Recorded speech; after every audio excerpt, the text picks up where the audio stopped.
layer offense. There's Flores in the backfield. From left to right moves Sebastian Tucker. Palmer looking to throw. Palmer looking to run. Palmer gets the first down and then some. Brady Palmer taken off, and he's into the end zone for a Don's touchdown. If you're a wrestling coach at Cathedral and you need another dude, I mean, look at this. Look at this, the ability to wrap him up and have the wherewithal. Just get him down out of bounds right there. Oh, man, if he's 1 inch taller, that's a catch. 29-yard line, and it's a flip up to Falave. This time he has space. Turning on the Jets for a moment, skipping upfield, evading pressure. Honor Falave is in. It's going to be quite a bout between the Pirates and the Matadors. Play action, far side, caught, alone, Honor, touchdown, Dons.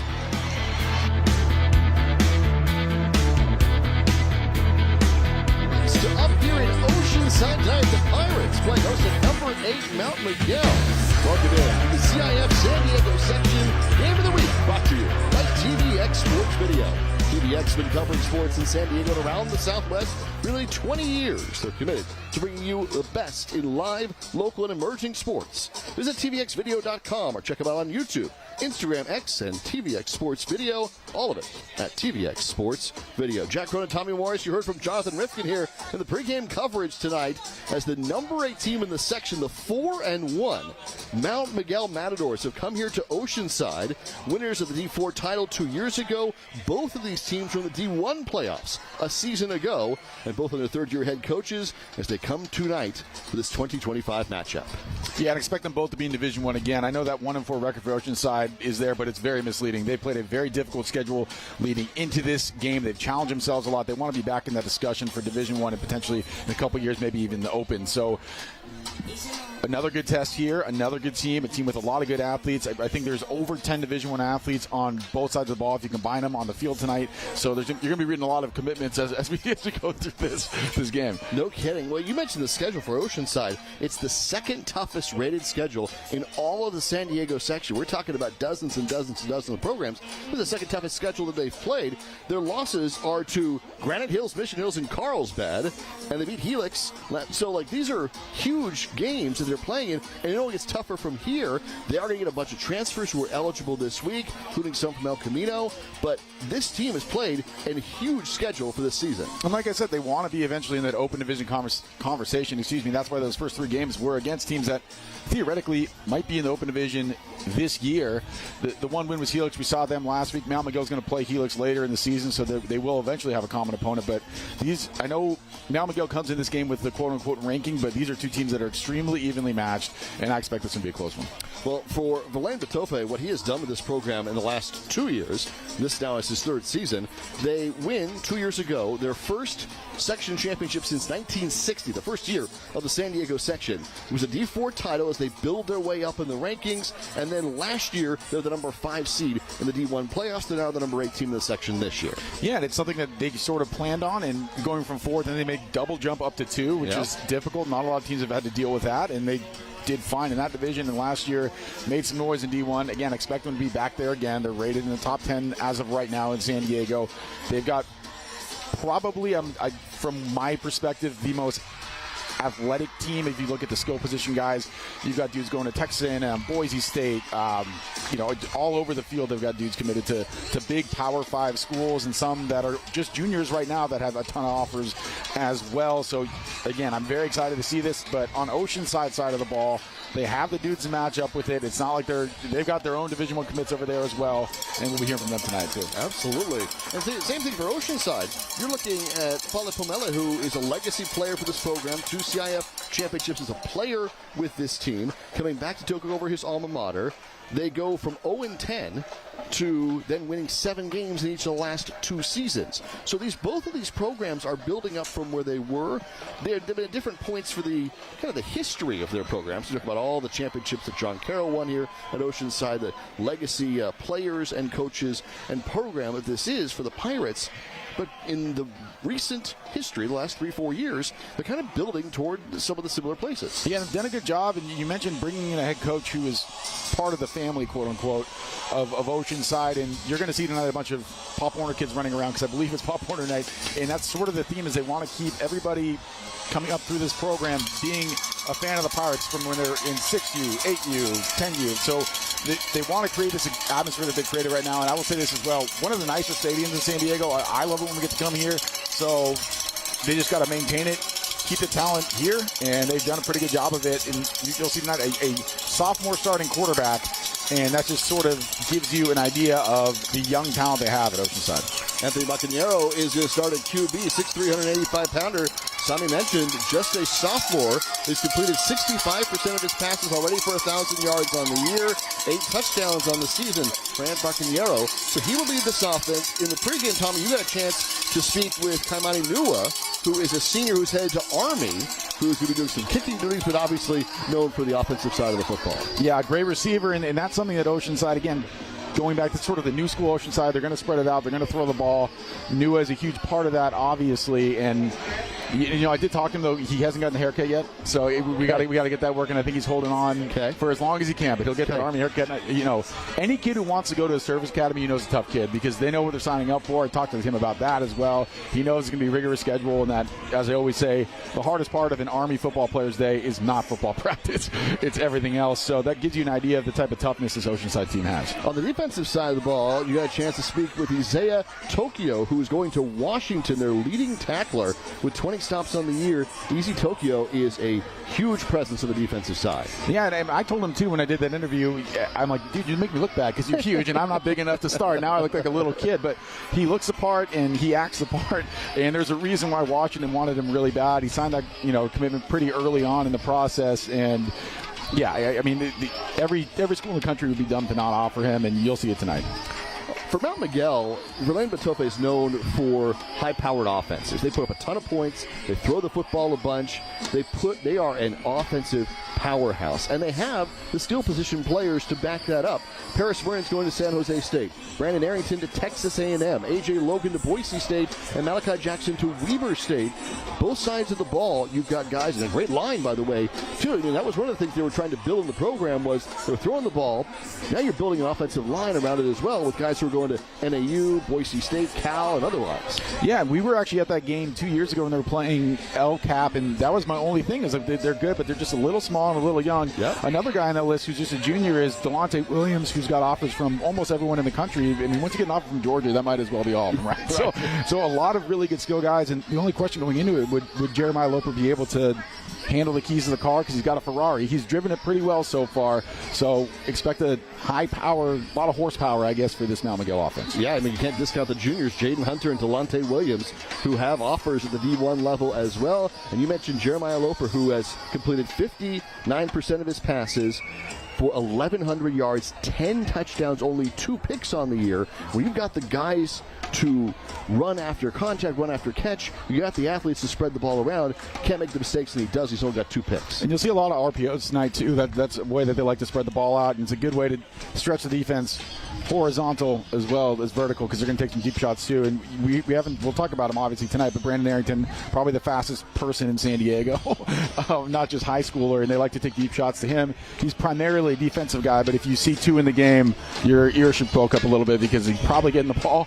They like to throw him the ball on the perimeter also to try and almost, because he likes, they like having him return kicks as well, almost like a de facto kick return when they throw him a wide receiver screen. So yeah, another good playmaker for this Mount Miguel offense. Well, as we see the captains head toward midfield, let's check in with our captain on the field as well, Jonathan Rifkin, who just did pregame coverage for us tonight.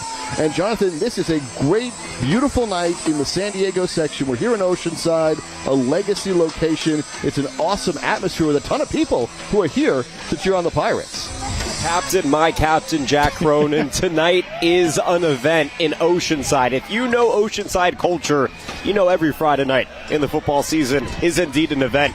But tonight feels like the tempo has been turned up just a little bit. This is a team that started off on the road. They go at Granite Hills, at Carlsbad, at Mission Hills. They play a gauntlet of the first 3 weeks. You guys mentioned the second-ranked schedule in terms of strength in San Diego. And by the way, They picked up a win against Helix at home, their first home win, then you have a bye. So the last time these fans saw this team on this football field, they were winners. They put up 47 points in that game. They had some great defense. And when you leave that as your lasting impression in your first home game, now the expectation is set, Jack and Tommy. And this fan base is ready to erupt and try to inject some energy into this team because they're going to need every little bit of help they can get from the 12th man. As you mentioned, Mount Miguel stacked, and right now, the Mount Miguel team, I'm currently on that side of the end zone. There is something different about what Coach V has cooking down there in Spring Valley, and they have brought it all the way up here to Oceanside, and they're about to lay it down before us on the table as we head into fall here in San Diego. It is certainly shaping up to be a special evening of high school football. Jonathan Rifkin, thank you so much. We'll check him and Jonathan throughout the night here. 4-1, Mount Miguel, the number 8 team in the section, coming here to Oceanside looking for their second win. Jonathan mentioned beating Helix for their first of the season. They've gotten some transfers in. Wyatt Gully, whose dad and brother went here, a legacy family for the Pirates. They're transferring in. They're getting eligible in Oceanside, maybe trying to make a run with that huge schedule, the second toughest in the San Diego section, getting ready to host Mount Miguel and the Matadors here tonight. As we get you set for high school football in the San Diego section here at the end of September, it is a wonderful, cool evening. Starting to turn the page to fall and getting you set for the opening kickoff. That's coming up next. You are watching the San Diego section high school football game of the week, brought to you by TVX Sports Video.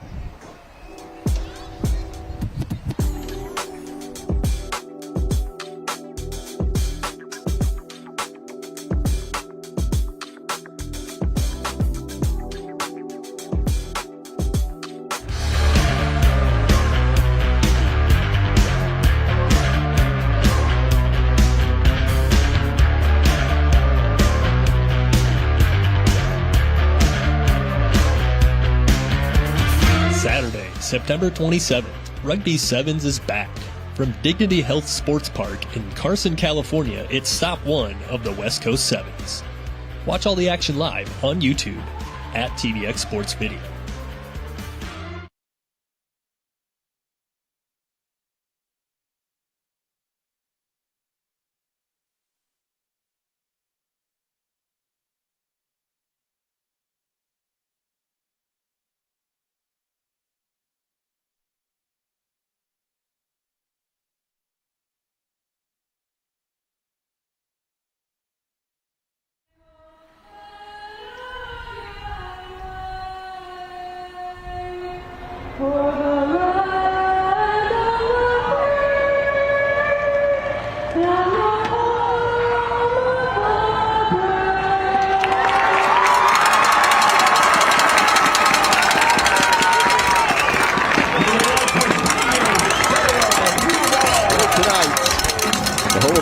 Just off the 5 freeway, John Carroll, the legacy program here at Oceanside. And now Fale Pumele, who won 2 titles in 97 and 99 as a player for the Oceanside, has taken over this program. Both sides went to the D1 playoffs a year ago. It was the number 8 seed, Oceanside, the number 5 seed, Mount Miguel. We're matching up here tonight as we come to the regular season in 2025. Jack Cronin, Tommy Morris, Jonathan Rifkin with you here tonight. The Pirates are wearing the green jerseys and pants with the white helmets. And Mount Miguel in the red, black, and white. Up from Spring Valley and ready to go here tonight for the number 8 team in the section. Yeah, Jack, I don't know what the capacity crowd is here on this home side, but it is overfull. I don't know what it is, but we got people standing room only on this side. I know from our angle, that, or the one you're going to see on our screen, you're going to be pointing towards the away stands, but trust me, on this home side, it is full and loud. You're going to hear a lot of cowbells tonight, so it should be a fun one. Oceanside is going to kick things away to begin this game, which means we'll see the Mount Miguel offense for the first time. Jeremiah Loper, the junior quarterback, and all of the weapons they have. Guys like A.J. Logan, Brandon Arrington, Paris Vernon, Delonte Williams, Jaden Hunter. These guys can move the football with the best of them. And the 2 guys back right now are Arrington and Logan, 2 guys you never want to have the ball on the opponent. So kind of terrible choice here either way for kicker. Try and get it away from him toward the sideline, and it will be taken at about the 15-yard line. So a short kick is the strategy. But Paris Vernon is there on the return.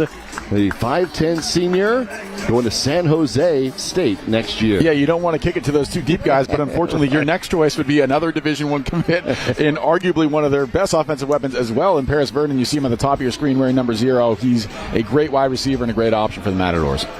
So here's Jeremiah Loper. 1,100 yards, 59% completions, 10 touchdowns, and 2 picks on the year. Behind him is Jaden Hunter, who's got offers from places like Minnesota and Arizona, UAB and UNLV, averaging 7 yards a carry on the season for the Matadors. That's our first play from scrimmage. Mount Miguel going with a no-huddle look. Let the hurry up in the no-huddle. And a quick toss to the far side, pass is complete. And it's Paris Vernon who got the kickoff return against the first reception for the Matadors. Yeah, it looked like hitches all the way around. A good way to get the quarterback going. Nice, easy pitch and catch. And Paris Vernon 2 for 2 on getting the ball today. Quick toss. Immediately there on the tackle. Anthony Flats, the senior corner for Oceanside. There's Vernon. These guys, Tommy mentioned that game that we did at Mount Miguel 2 years ago here on YurView. And these guys have been with the program and built it up since that point. And another quick toss to Vernon on the other side. So he's 2 for 2 on this particular drive after the initial look on special teams. And it'll be third down. Yeah, and again, with trips to the opposite direction, a lot of times you have a choice route on that single receiver side. They're going to give them a huge cushion, so they'll take advantage of it and grab a couple 3 yards there. These guys who kind of built this program up, who've been with the Matadors and built it to where they are, where they're a top 10 team in the section, going after a top spot in D1, or who knows how the season shakes out, toward that open division at the end of the year. So with 4 wide, again, that one batted into the air and incomplete. They're trying to go right back to Vernon. And it's batted down incomplete. Albert Parada, the senior, bats it down. That's the 3rd time in a row they've done the exact same thing. I guess they're basically saying if you're going to play off coverage, we're just going to keep throwing it to them and taking the free, what should be really 5 yards on a route like that, but unfortunately for Vernon, he's been getting 2 and 3. So he needs to run it a little bit deeper. He needs to realize he's got a little more room than that, and they're going to go for it. 4th down and 5 from their own 25-yard line.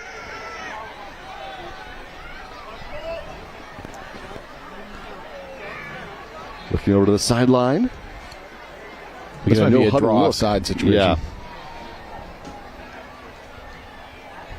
When you have that no huddle, you can have plenty of time to get up and try and use a little misdirection at the line. Yeah, I'm taking time here. There is a lot of teams have a play that's just no play, and it sounds like that's probably what they're calling from the sideline. Hurry up, get to the line, and try and get them to jump, and they'll take the 5 yards. Don't want to waste a timeout this early in the game. Yep, and so they'll just punt it away. Verlaine's mad about something. Maybe he was trying to call timeout and wasn't heard. So it'll be a punting situation for the Matadors. And the Pirates send S.J. Pumela, the coach's nephew, that legacy family name, back deep to receive. The sophomore at 5'8", 180, just a sophomore. But the impact of that family on this program has been immense, and the legacy continues. Akafalatoy also back deep to receive. This is a shorter kick. And it will be down at the 48-yard line of the Pirates. So we get our first look at the Oceanside offense. And Anthony Bacanero, just a sophomore, 6'3", 185-pounder, 65% completions, 1,000 yards, 8 TDs, 5 picks on the year. And I think SJ's uncle might have a conversation with him about that, because punt rolling around, get away. Some people say yell Peter, fire, whatever it is, just get out of the area, because if that hits him in the foot, we're having a completely different conversation. We're not talking about Oceanside's quarterback running on the field right now. That's true. But fortunately for everybody on the Oceanside side, nobody touched the ball, and good field position for the Pirates. And they get it right near midfield. In fact, I think it hit one of the coverage players, which means it's downed at that particular spot. You can look at it on first down now, and we'll be all the way back across midfield to the 45 for the Pirates. So here's Bacaniero out of the shotgun. Sends Pumele in motion. And hands off up the middle. Okay, Latui. The sophomore with the carry. He's got 2 touchdowns on the year and 163 yards rushing. And if it did hit a Mount Miguel player first, I need to apologize to SJ, because actually what you would want to do in that situation, if it hits a Mount Miguel player, is just pick it up, because it's a zero risk that you could pick it up, run backwards, and throw the ball through the uprights if you want to. It goes back to where it was touched. So you can advance it, but you can't get penalized for going backwards for it. Yeah, nothing bad can happen in that situation. So there you go. See, so he was smarter than me. I apologize. All over it. Yeah. So Latuli gets the first carry, goes for 2 yards. 2nd down and 8 on the end around now. Here is Pumele. Getting to the corner and out of bounds just shy of the 30. It's a first down for Oceanside as they get the football to the 31-yard line, gain of 12. Another good way to get an athlete the ball here on a jet sweep, and a great block along the edge. I believe, take a look at it here. Good block there by the running back, and then SJ able to take advantage and pick up some nice, easy yards there for the Pirates. Nekalatule with the block out in front of Pumele. So Pumele goes into the slot to the right side of Bacaniero. Latuli in the backfield. And he'll get the carry right up the middle. Good stutter step move. And down to the 21-yard line. It's going to be very close. About a yard shy, it looks like, of the first down. 2nd and 1 on the way after a 9-yard carry. Yeah, nice little counterplay here. You see the tight end and the guard loop around, make the nice kick-out blocks, and then a lot of room there for Latule, to pick up some yards. Spartan Leahy with a nice block. An offensive line position. Josh Jones, the tight end, helping out as well. Out to the far side goes Kaimani Nua. He'll be the lone wide receiver in this formation to the top of your screen, wide right for Oceanside. They pitch it back. Tuli makes a cut, gets the first down, and makes it to the 12-yard line. It'll be 1st and 10 for Oceanside. And a lot of teams like to run a sweep or any sort of variation of sweep towards that bunch set, and that's exactly what they do. You'll see the bunch set here at the bottom of your screen. And especially when you've got Washington commit, who's normally playing linebacker, out there to lead block, should be something to give you a little heads up. But nonetheless, good play design there by Oceanside. Isaiah Tokyo, Easy Tokyo out there helping block. Spartan Leahy again, this time to the near side of the formation. And Lotu Sa'amalu also in there on the block for Oceanside. And up again, but this time he'll be brought down in the backfield.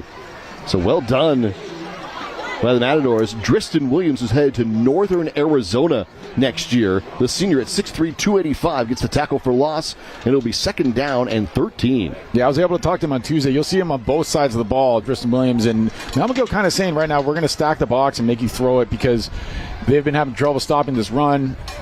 And finally found a way to stop running back in the backfield there. So Driston Williams with the tackle for loss. Bacaniero comes under center here in this first quarter. It's 2nd and 13 from the 15-yard line. There is a first down opportunity before the goal line for Oceanside on the 2nd down and long. Play action. Bacaniero rolls out. Looking deep for the end zone to the far side for Nua. And it's incomplete with a flag coming in. Nua was taken down. Brandon Arrington on the coverage.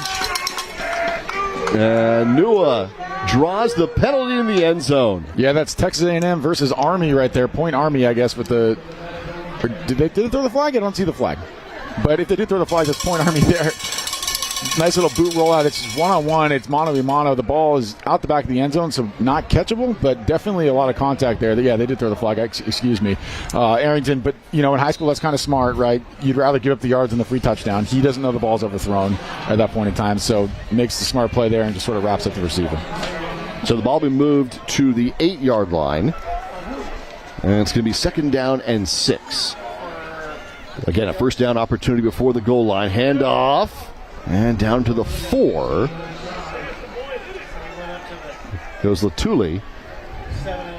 So this is going to be a 3rd and short, maybe a 3rd and 1 or so, 3rd and 2 for the Pirates. Yeah, and this one you see Latoa Wong in at fullback. That's a pretty big giveaway. They're going to do something a lot like this when you have an extra lineman there in the backfield. He's definitely not getting the ball.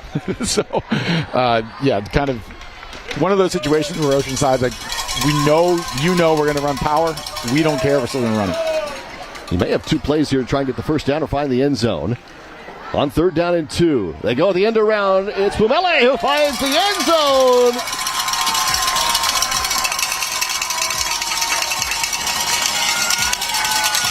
Oceanside very, very close. See where they mark him out.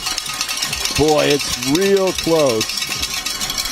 And indeed, the Pirates are going to get in. He finds the pylon for the first score of the game. I think you and I need to have a conversation with the ref staff at halftime to be a little more clear with some of these calls. Because from our vantage point, obviously with TV, it looked pretty clear, but it looked like they had a little confusion on the field. And same exact blocking scheme that we saw on the first play, even to the short side, still worked. So 6-0 Pirates. It's a bad snap. They carry it to the far side. He won't convert it. So it's going to be a 6-0 lead before Keimani Nua could come on to kick the extra point. It is a low snap, and so it'll just be 6-0 in favor of the Pirates. S.J. Pumele with the end around carry on the sweep. Let's see here as he finds the corner, and he just gets inside the pylon. Oh, yeah, he was in there, and he knew it too. We didn't know because nobody put their arms up, but again, that was similar to the jet sweep they ran on the first play. The first play, they ran it to the wide side, which is the traditional way you want to do it, right, because there's more room, but sometimes you got to run it towards the short side too, just to keep everybody guessing, put that on film, make sure that people know it's available. But they really like that left side. They've been going to that left side over and over and over. That's where Spartan is, and Spartan Lay, his first game as a transfer from El Camino, and if you remember, his cousin Donovan was a really good lineman here who played at Arizona after he was done in high school. Yeah, the Pirates are getting some reinforcements here as they play their 5th game of the season. Yeah, today's actually, technically yesterday was the new year for transfers. So anyone who transferred and did the sit-out period, this will be their first game. So we're going to see some names that, especially on the Oceanside side, that a lot of Oceanside fans have not seen before. But I want to say the number's close to 15, and about 7 of them became eligible today. So almost a brand new roster for a lot of schools. 7 new dudes, that's a lot. So they have the T out there.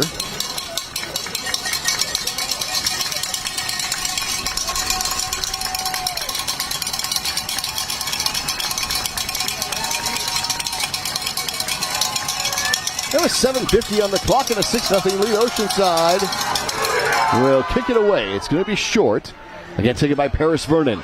And across the 20 and the 25, Vernon picking up steam. Vernon finally dropped to the 40. And it's kind of like I was saying, obviously, yes, you don't want to kick it to Arrington, a little scuffle there. You don't want to kick it to Arrington and Logan, but Vernon is just as difficult to tackle. So you really don't have, there's really nowhere to kick it where it's not going to be in the hands of a good athlete. Matadors have so many options, and this includes special teams. Yeah, and this one, too, you don't really design a return for an up back, so it's kind of a free-for-all. So it gets a little messy, but Vernon almost broke that one. I thought he was about one move away from potentially tying the game up here. Anthony Flats with a tackle on special teams. Nice job by the Oceanside Pirates to perhaps save a special teams touchdown. Now 1st and 10 from the 40. Andre Jackson will see a little bit of time for the Matadors.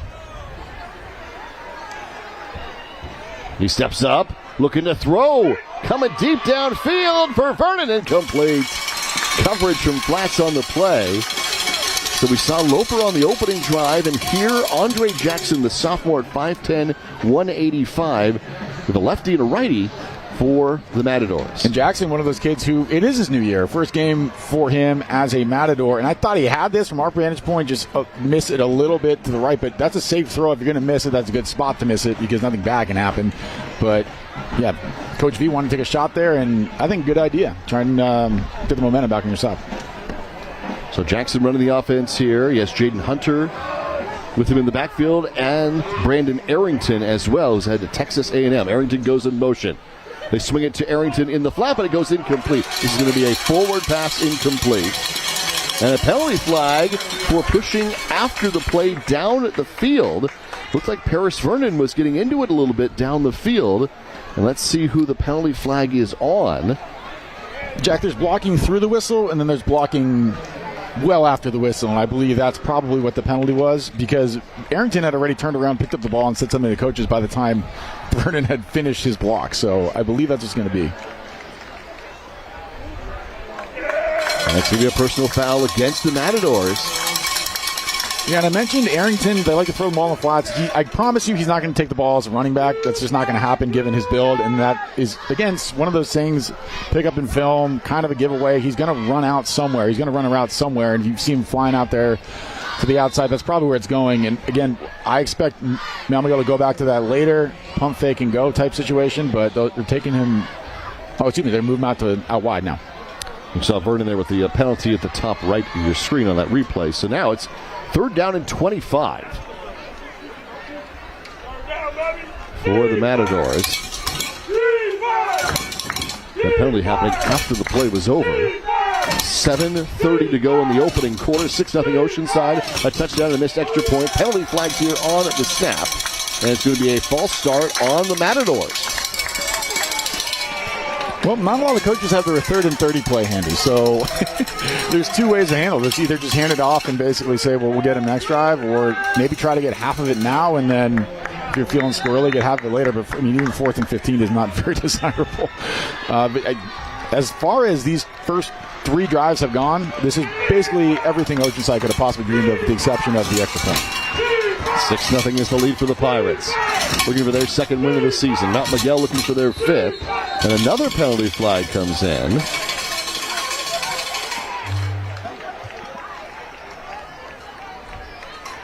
It's probably the same thing. That's another 3rd penalty in a row against the Matadors. This is going to be 3rd and 35. Well, that's one that every coach has to play for, right? 3rd and 35. Now it's a totally different thing. And timeout by Mount Miguel. I mean, this is probably one of those things like, hey, we got to focus. Like, this is not how we play. This is not really indicative of how they've played the first 5 or 4 games, of the season for them. And you can see Coach V not very happy with 25 yards worth of penalties. And you go back to that first one with Vernon. I saw him kind of turn around, and I genuinely don't think he heard a whistle.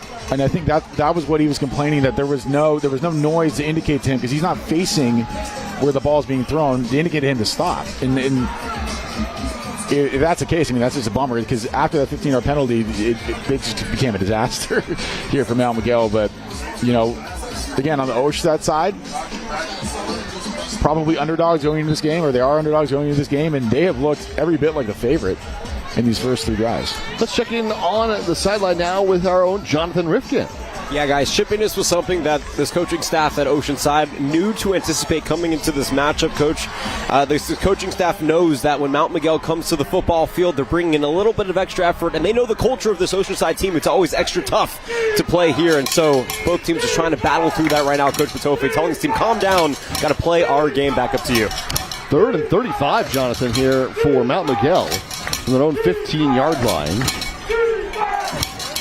Quarterback hit as he throws, lost his helmet, completes the pass to Arrington from Andre Jackson. Jackson lost his helmet on the play.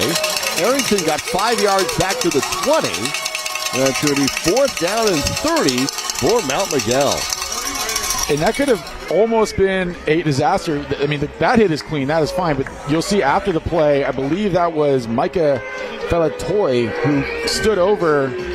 Oh, no, I'm sorry. That was not. That was Robert Parada who stood over Arrington and kind of flexed on him. That could have easily been 15 on Oceanside. And then we're talking about a whole different situation here, but obvious punt here. Hezekiah Wells, the senior, with the big hit on the QB. S.J. Pumele is back deep to receive. Had the touchdown earlier on an end-around carry. He's done well in special teams so far. He and Falatoy are back deep to receive. This one's nearly blocked. In fact, may have gotten a piece of it. It's going to take an Oceanside bounce to the 38-yard line. The Pirates nearly got that one. It's a short punt that doesn't even make it back to the line of scrimmage. And the Pirates will take over at the Matador 39-yard line going forward. And Hezekiah Wells almost ran into that on accident. But he was a guy I talked to during the week, and he said that these D-line guys have a competition to see who's going to get the most sacks. He currently has the most. He came close to that one, too. But and I have a gripe with this here. So that should not be a situation where the quarterback's helmet comes off. When I was coaching, this used to drive me nuts. They used to have the little buckles that came off. Now they're little straps that go up, and none of them do it. And so that happens all the time, and it used to drive me crazy. And it felt like that was one of those situations, too, where he didn't strap it up after the timeout.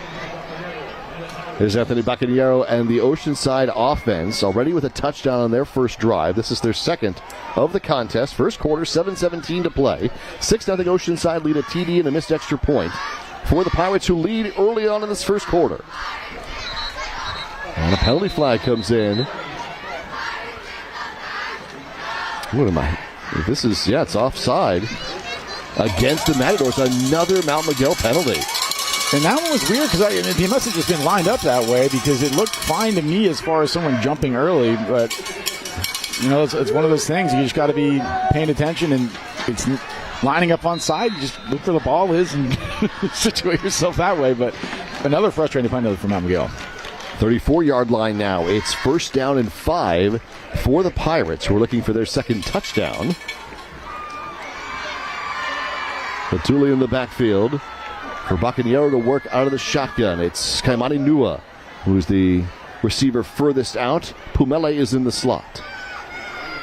On play action, Baccaniero looking deep for Pumele. It's up and incomplete.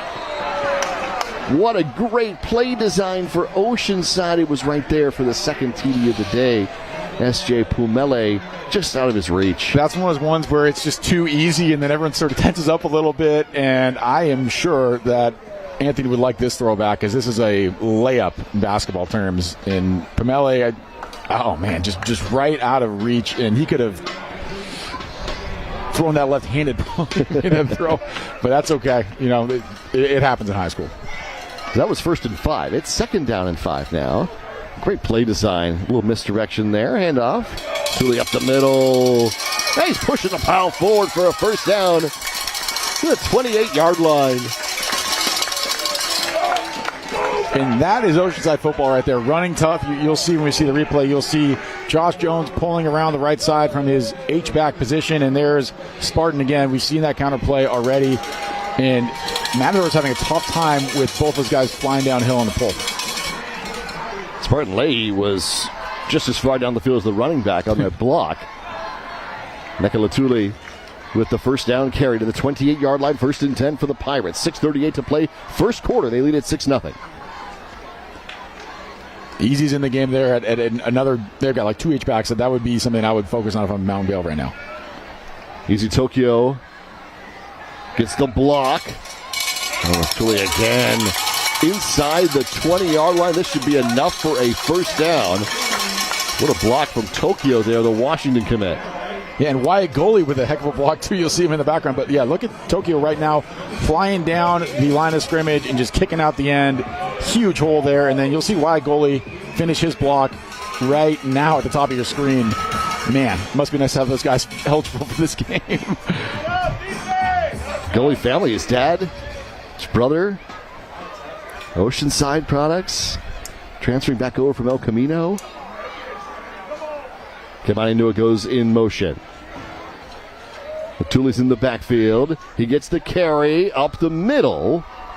And flags come in late in this play as he makes it to the 25, to the 15 for a gain of 3. But there are penalty flags late. We got 2 penalty flags and a mouth guard. We got 3 for 1 there. I like the play design here, dressing it up with a little bit of the orbit motion to hold the linebackers a little bit, get them to go a little wide so you can sneak underneath them to the inside. But felt like it might be a face mask. I'm on fire today. Normally I get them wrong, but I think I'm 3 for 3 right now. So it is indeed a face mask against the Matadors. Another penalty for Mount Miguel. Yeah, you see another kickoff block supposed to be happening there, and the running back kind of ran in the way. If he cuts that under the block, we might be talking about 5-6 more yards, but that happened anyway with a face mask. So, same end result. Timeout for Mount Miguel.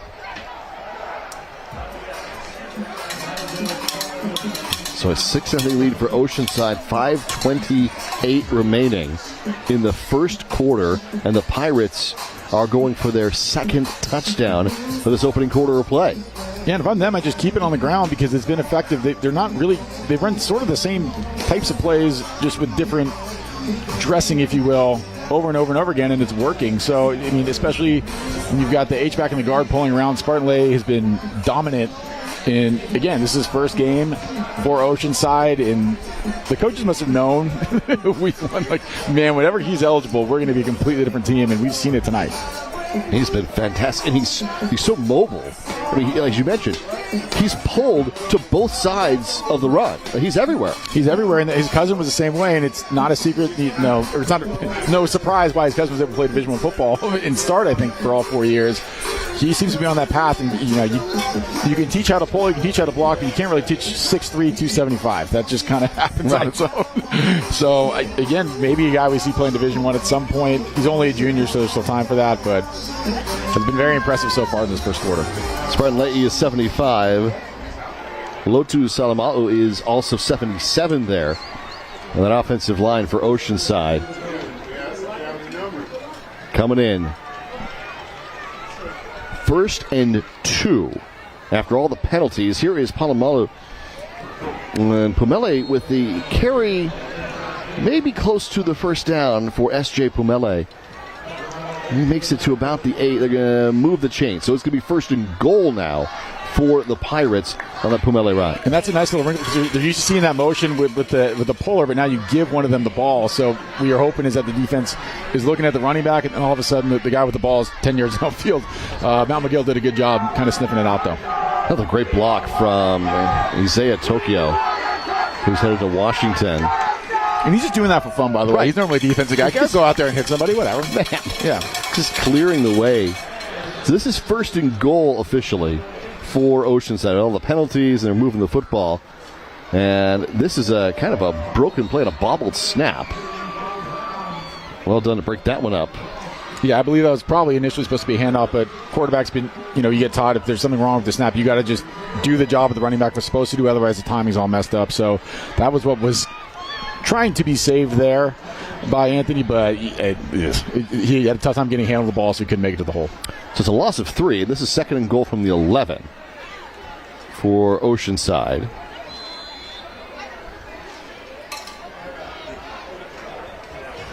Yeah, timeout here, but Jack, I mean, this is a big possession for both teams. If obviously Mount Miguel can score in bunches if they're rolling the way they normally do. So far we've seen a little bit. I mean, again, very kind of uncharacteristic of them to have this many penalties. They normally don't, but going up 2 scores in a game like this is huge for Oceanside because then they can play the whole time of possession thing and just run the ball and take as much time as they want, which is the way that they're going to pull off what would be, again, quote-unquote, an upset. I thought these two teams were evenly matched going into this, so this isn't necessarily surprising. And that's not a knock on Mount Miguel. I just think Oceanside's a lot better than people give them credit for.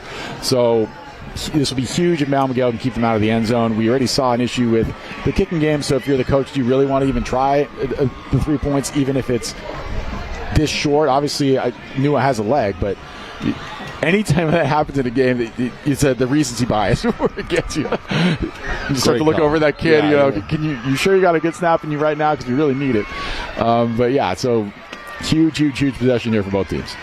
So it's 2nd and goal from the 11. It could be 3 tries for the end zone for Oceanside. You mentioned it.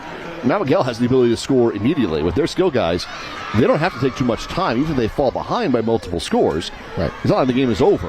And we almost saw it in the last possession when they went deep to Paris. Vernon just missed it by a little bit, but that almost was a quick 6. So here we go. They overload the left side. Bacanero hands off on the end around.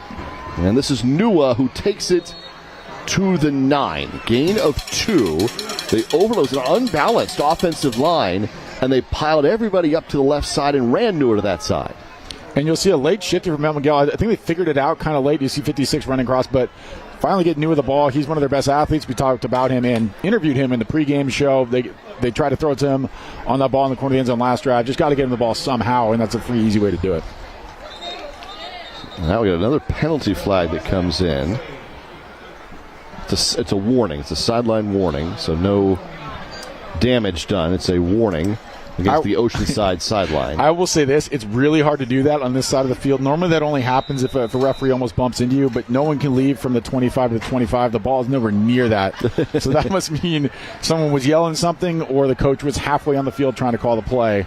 I didn't quite catch it, but yeah, it's tough to do that when you're in the red zone. So just a warning, it's 3rd down and goal from the 10 officially. It's inside the 10 just a bit. This is 3rd and goal. Macaniero to throw on 3rd down for the end zone. It's incomplete. A good job by the Mount Miguel defense to try to do a switch release there. Both defenders were on top of it, and there was really nothing to throw there. He didn't have a choice, though. Those are really the only 2 options he had in this concept, and picked the safest one. And again, in the red zone, it's we catch it or nobody catches it. It always is the mindset, and that was one of those nobody catches it situations. Cameron Salcido, the senior wideout, he's got 4 catches for 89 yards on the year, was the target. So now it's 4th down and goal, and they'll go for it from the 9-yard line. I'd be willing to bet if the PAT was not a drop snap, they would be kicking it right now. Just a guess. So 4th and goal from the 9 for Oceanside. Looking for their 2nd touchdown of the day. The 2 is in the backfield with Macaniero. He's got 4 wide here. Rolling to his right, still rolling, throwing, it's incomplete. He's trying to find Nua just inside the pylon, and Mount Miguel with a stand on a goal-to-go situation. They hold. I love that play call, too. So you're going to get the corner route. Normally get those 2 ins with it, but they do it with a whip. So I'm sure they showed on film over and over and over again. Corner route and 2 in routes when they roll that way, and then that's the variation of it. So you do get Arrington to jump inside. It was there, just unfortunately couldn't make the throw, but great play call by Oceanside. It just didn't get executed. So now it's 1st and goal for Mount Miguel. A 1st and 10 from their own 9-yard line after defending a goal-to-go situation for the Matadors. Very impressive. Jeremiah Loper is back in there for his 2nd series at quarterback. And this handoff will go out to the 16-yard line. The carry for Jaden Hunter, the junior. And this is why a lot of schools want Jaden Hunter. That should have been probably a negative 1-yard play, and instead it's +4. Just carrying defenders with him for those extra yards. Well, on 2nd down now. 2:44 to go, opening quarter, 6-0 Oceanside. Loper back in at quarterback, the junior. Out of the shotgun, high snap! It goes over toward the goal line, and he falls on it at the 1. This is inside the 1-yard line. It's going to be 3rd down, and Mount Miguel's going to be backed up inside the 1. Yeah, and that's bad. It could have been worse if it was 1 yard deeper, and Loper really had nothing he can do, because when you're a quarterback, you turn around, you have no idea if anyone's right on your back. You got to just kind of slide and get it, and good job by him to get there before the ball crossed the goal line, but now unfortunately they're inside the 1 for this 3rd down. And he saves the safety, but for now it's 3rd down and some 20 yards or so. You got Hezekiah Wells at the top of your screen just licking his chops right now. On the other side, it's Easy Tokyo. Loper to throw, going deep, and it is nearly picked off by Nua. Incomplete. Kaimani Nua was there. Incomplete. It's going to be 4th down, and Mount Miguel will have to punt from underneath the goalposts. And Nua, I mean, you're never going to see him drop another pass. I will safely say that. And almost made himself the intended target there. And if he doesn't run into Cam Lockett there, I'm sure that's a pick 6. And Mount Miguel wants a PI for that, but I mean, everyone has the right to the ball. And unfortunately for Mount Miguel, you know, one of the best position to catch that was Nua. Well, I apologize. That was Kalani Jordan on Mount Miguel. Yeah, he's the intended target on the play. This is going to be a short snap on the punt attempt. Short snap to the back of the end zone. Clint Edelman, the punter for Mount Miguel, and it is either blocked or short. Either way, it's going to fall inside the 15-yard line. So that winds up being a 14-yard punt, and Oceanside starts in the red zone.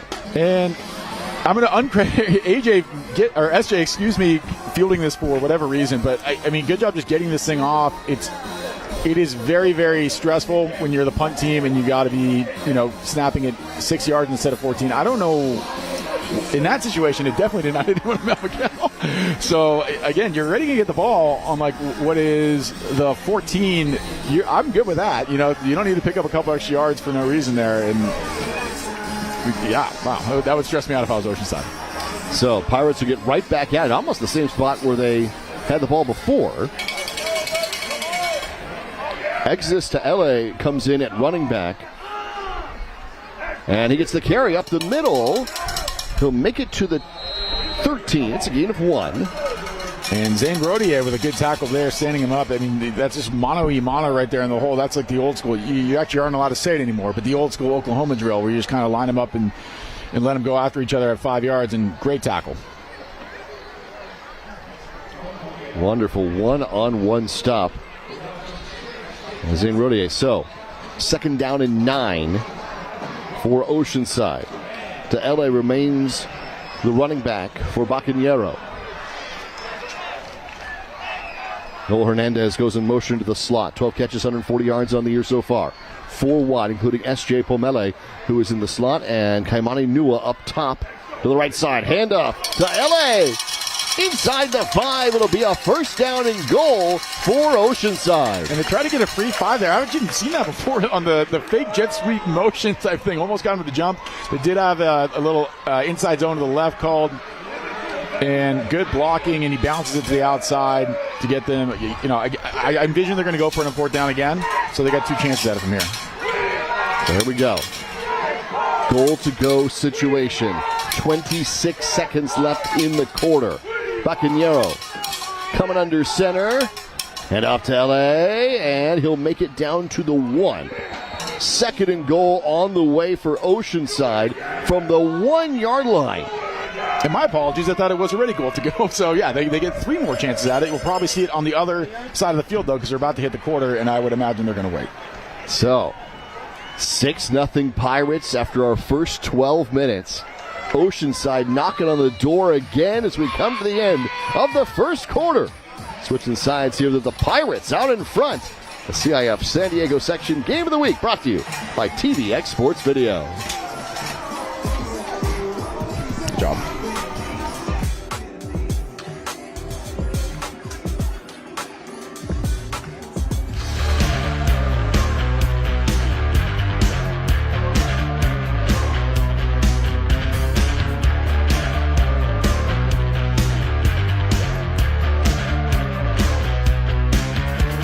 Saturday, September 27th, Rugby Sevens is back. From Dignity Health Sports Park in Carson, California, it's stop 1 of the West Coast Sevens. Watch all the action live on YouTube at TVX Sports Video.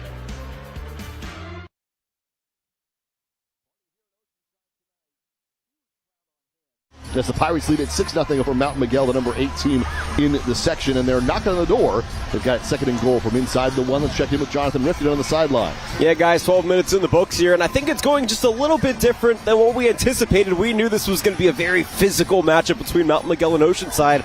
I think the flags were coming a bit of a surprise, and also just the typical dominance from the line of Oceanside really overpowering that Matadors defensive line, and it's allowed them to push that ball down the field. During the second timeout, I meandered over to the Mount Miguel side of things, and I heard Coach Patofe tell his team, guys, we have to keep our heads in it. I know we came in feeling like we were the top dog, but right now we're not playing like it. Don't lose your focus and find a way to get into the end zone. We'll see if they can do that here in the second quarter. Great call, Jonathan. Yeah, the difference up front here with guys like Spartan Leahy and Lotu Sa'amalu made a huge difference for Oceanside. Exodus to LA is now in the backfield behind Bacanero. Bacanero takes it himself, and he jumps over the line. He's going to be in for the touchdown. And yeah, kind of a good giveaway there is when the quarterback's leaning forward. That's probably going to end up being a QB sneak, and good job getting in. It was close.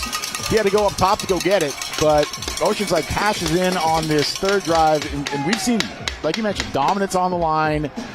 They marched down the field on the 2nd drive, too, just couldn't punch it in. And the defense has set them up with great field position on all 3 drives. And correct me if I'm wrong, I don't think Mount Miguel has a 1st down yet. So Oceanside's defense is leading the offense, and they're going to go for 2 here to try and make it 14 to kind of even out for that missed extra point. And they had a bad snap on the first touchdown PAT. So they'll go for 2 here.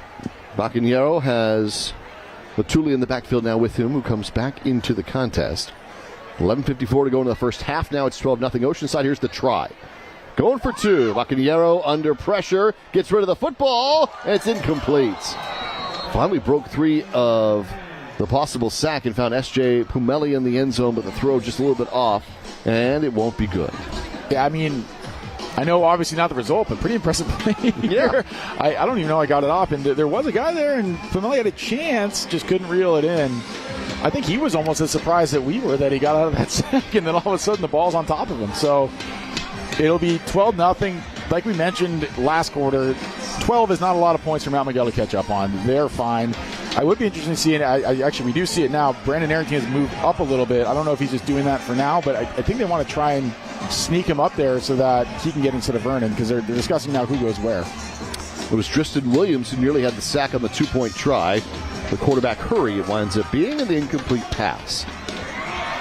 Headed to NAU, Tristan Williams. So back deep is Gianni Porfilio. And they have moved up Jaden Hunter and Paris Verdon and Brandon Arrington. Let's see where Oceanside wants to go from Nua. It's another short kick. This one will be taken shy of the 30-yard line by Hunter, who's got a little bit of room to work here. Across midfield, it finally knocked out of bounds. It's Nua, the kicker, who finally knocks him out. The strong safety on defense. But he gets the ball all the way down to the 41-yard line. And that gets a heart pumping if you're the Oceanside defense, or sideline, because that was dangerously close to what would have been Vernon and Arrington's area, but this is another bad guy to kick it to, too. I mean, Mount Miguel has figured out, as has been evidenced by the first couple of kicks, just put our better guys up forward, and if they want to kick it deep to A.J. Logan, that's also terrible, too. But in high school, you don't see a lot with one guy back just because it's difficult for a high school kid to cover all that distance. But when you have a good athlete like that, you might as well give him a chance. They officially marked the ball at the 44-yard line. Jeremiah Loper back in for his third series at quarterback. We did see Andre Jackson in for one. 4 wide now with Hunter in the backfield. Just had the return. Where Mount Miguel can look, possibly even change plays if they want on this no-huddle offense. And another whistle and a stoppage. This is a delay of game. Took them too long to get it in, and that, a lot of teams do this too. It's called a check with me, so they just line up. Coordinator wants to see formation versus formation, and then they call the play afterwards. That time it just took them too long to get it in. But, I mean, man, this is, again, not very normal to see Mount Miguel struggle like this just to get going. Yeah, so many penalties in this game so far. First down and 15. Quick toss far side to Vernon, who picks it up, and Vernon will head out of bounds. Maybe even lose a yard on the play. Back to midfield. It's going to be second down and 16.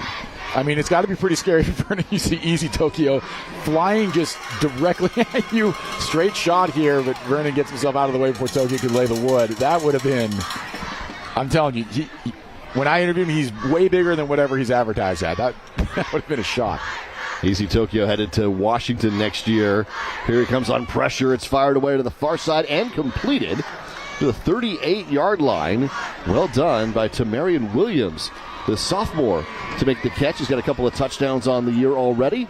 He makes this catch to make it third and short. And he's a guy we're going to be talking about with Division I offers pretty soon, too, I think. Good route there. And Mount Miguel needed that, just a little bit of confidence, and also, obviously, just to get it closer to first down. And this is 4-down territory for them, so they got 2 chances to get these 6 yards. Williams, just a freshman. 6'1", 140 as a freshman. 8 catches, 200 yards, 2 TDs on the year for the true freshman. Handoff here, up the middle. It goes to Hunter. And Hunter will take it down to the 29 for a first down. Yeah, and Hunter, the guy we saw return the kick, one of their better athletes as well. And I'm just telling you, it's just going to take a second, but this Mount Miguel offense is going to get humming, and this is going to be a nail-biter towards the end of this game. Now Miguel seems to get the offense going. Now Hunter on the carry. Again around the right side. Another first down for the Matadors. Well, they hadn't got much going on offense, and all of a sudden they have turned on the Jets. Yeah, and the way they run their offense, they can go pretty fast and line up. They like to use this pistol formation that we just saw. There's a few reasons for it. Obviously, helps keep everything a little more deceptive. And then also if they want to run the ball like they just did, they can choose which side later and figure out based on the blocking scheme and the defensive alignment what makes the most sense. That looked like it was supposed to go left, and then Hunter just bailed on it because he found a bounce out to the right side. Makafalatoy finally brought him down. First down up the middle again. Hunter with the carry to the 15-yard line. Gain of 3. Yes, and it looked like GT counter there from Mount Miguel out of that pistol set again. And kind of like I was saying earlier, you pick which defensive tackle is lined up the way you want, and then you go after that. And look like they like the left side better. Just great job by Oceanside stopping it. Hezekiah Wells. You have Vasily on the stop. That's another sideline warning, this time for Mount Miguel. So no penalties, just a warning. Both sidelines have been warned in the game. The next one's for real, no matter which sideline now. That's right. It's kind of like in baseball when they both hit a guy, and now it's for real. 2nd down and 8 is the number.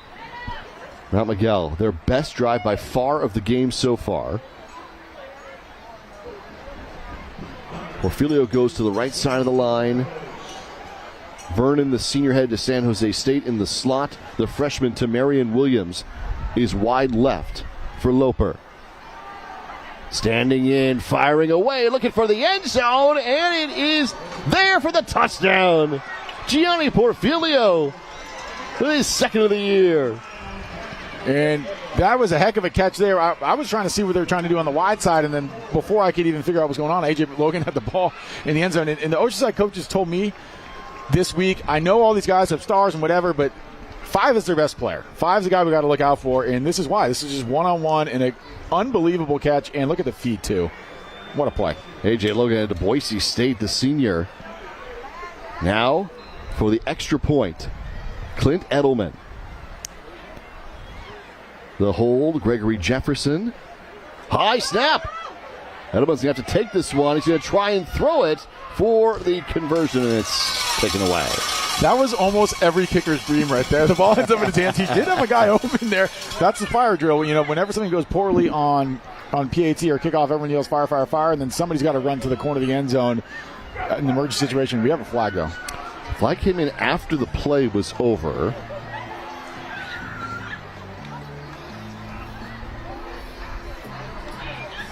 See what it is. I didn't see anything egregious. So penalty on the Pirates, an unsportsmanlike call after the play against Oceanside will go on the kickoff. So it's 12-6. A.J. Logan with his first play of this game. Haven't seen anything from him yet because they hadn't had the offense going. Not only that, they haven't kicked him the ball yet. They basically dared him to on that last kickoff. Like, we got a bunch of athletes standing in front of them. They're probably not, guys who are used to blocking. If you want to kick it deep, go ahead and try. And that should tell you the amount of respect that Oceanside has for A.J. Logan. Like, absolutely not. We'd rather your starting running back or other starting receiver catch it on the 30 than let that guy even have a chance at it again. So look at the play from Logan, this time from the end zone. It just comes to the pylon high into the air. Also, great ball by Loper there, just making sure that if kind of like we said earlier in the red zone, it's our ball or nobody's. Put that in a good spot for A.J. Logan, kind of that back shoulder fade, and that is a play. I'm telling you, like quarterback, receiver, whenever the defense is doing stuff, and you have a guy who doesn't play defense at all, you're just working on that over and over and over because that's a timing route that when you get it right, it is literally impossible to stop. And that was good defense too. It's not like defender was out of position, but I mean, if you throw and catch that right, it is quite literally impossible to stop. So with the 15-yard penalty added on after the try, this is an opportunity if you wanted to do something different on the kickoff. You have the spot on the field where it is available. S.J. Pumele is back deep for Oceanside if they even want to kick it deep right now. And Clint Edelman has had kind of a crazy day. He had to punt it out of the back of the end zone, then he almost threw a touchdown there. And we have a whistle before the kick. That was going to go deep. That's another, probably looks like false start on Mount Miguel, and I would imagine even still from this point, even 5 yards back, Edelman can safely just kick it out of the back.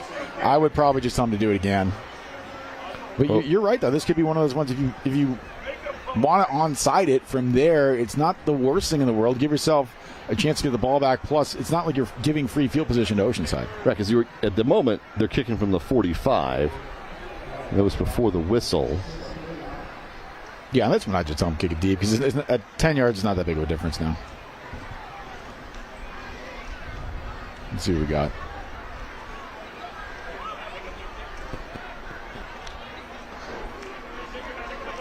Nothing was signaled, but We're going to have that halftime discussion, Jack. I think we got to go down there. We got to make some demands. Right.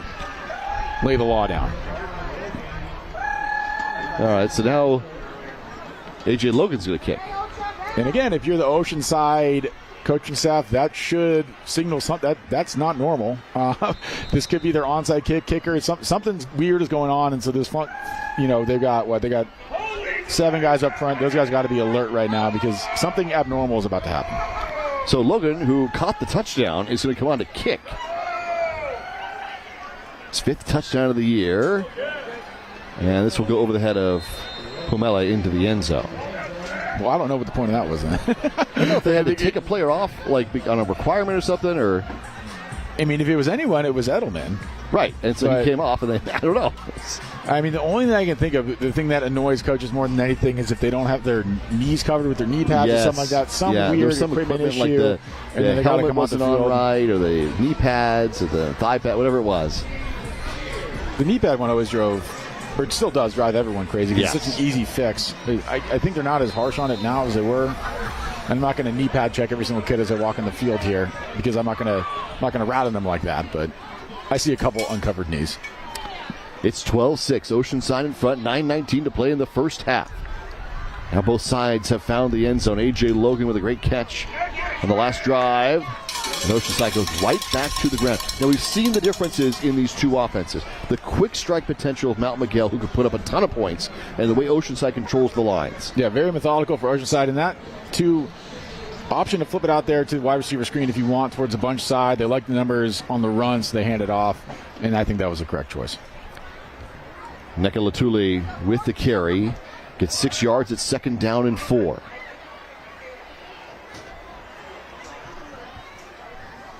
He's won the backfield with Bacanero. Pomele in motion. And they hand off. Great play. Latuli up the middle. He's got room to run.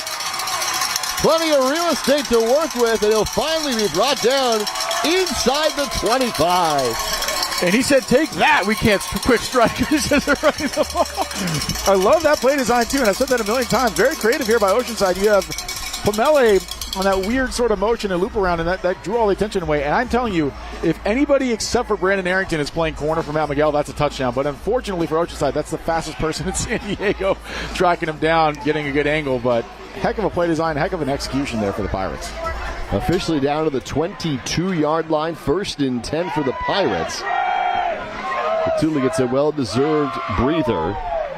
And Ta'ele comes in the backfield. He gets the carry. And he'll step out of one tackle, get down to the 18 for a gain of 4. And again, Oceanside doing a great job just dressing up all these runs. A lot of them are just the same thing, and you talk to a lot of coaches, a cheap way to get a quote-unquote different play in is just to add a motion, do it out of different formation. They've done a bunch of different motions in misdirection. That time it was just a straight jet motion there, and it's all working. I mean, it's keeping the Mount Miguel front 7 kind of in check. They have to hold their water for a second before they figure out where the ball is. And, I mean, Oceanside has been very, very impressive on the ground. 2nd down and 6. Ta'ele remains in the backfield. Pomele and Nua are out wide. And they go right up the middle, but the initial hit is there, and he's not going to get anything else.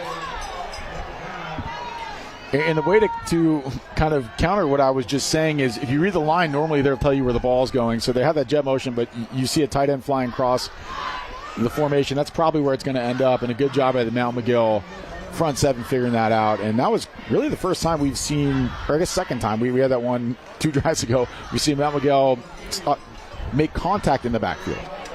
Kidifugo's got an offer from Oregon State, was the one who made the initial contact. I can see why. For Mount Miguel. Just a sophomore. Now it's 3rd down. Bacanero throwing over the middle to Nua, who makes the catch in traffic. What a job to hang on to the football. Wow.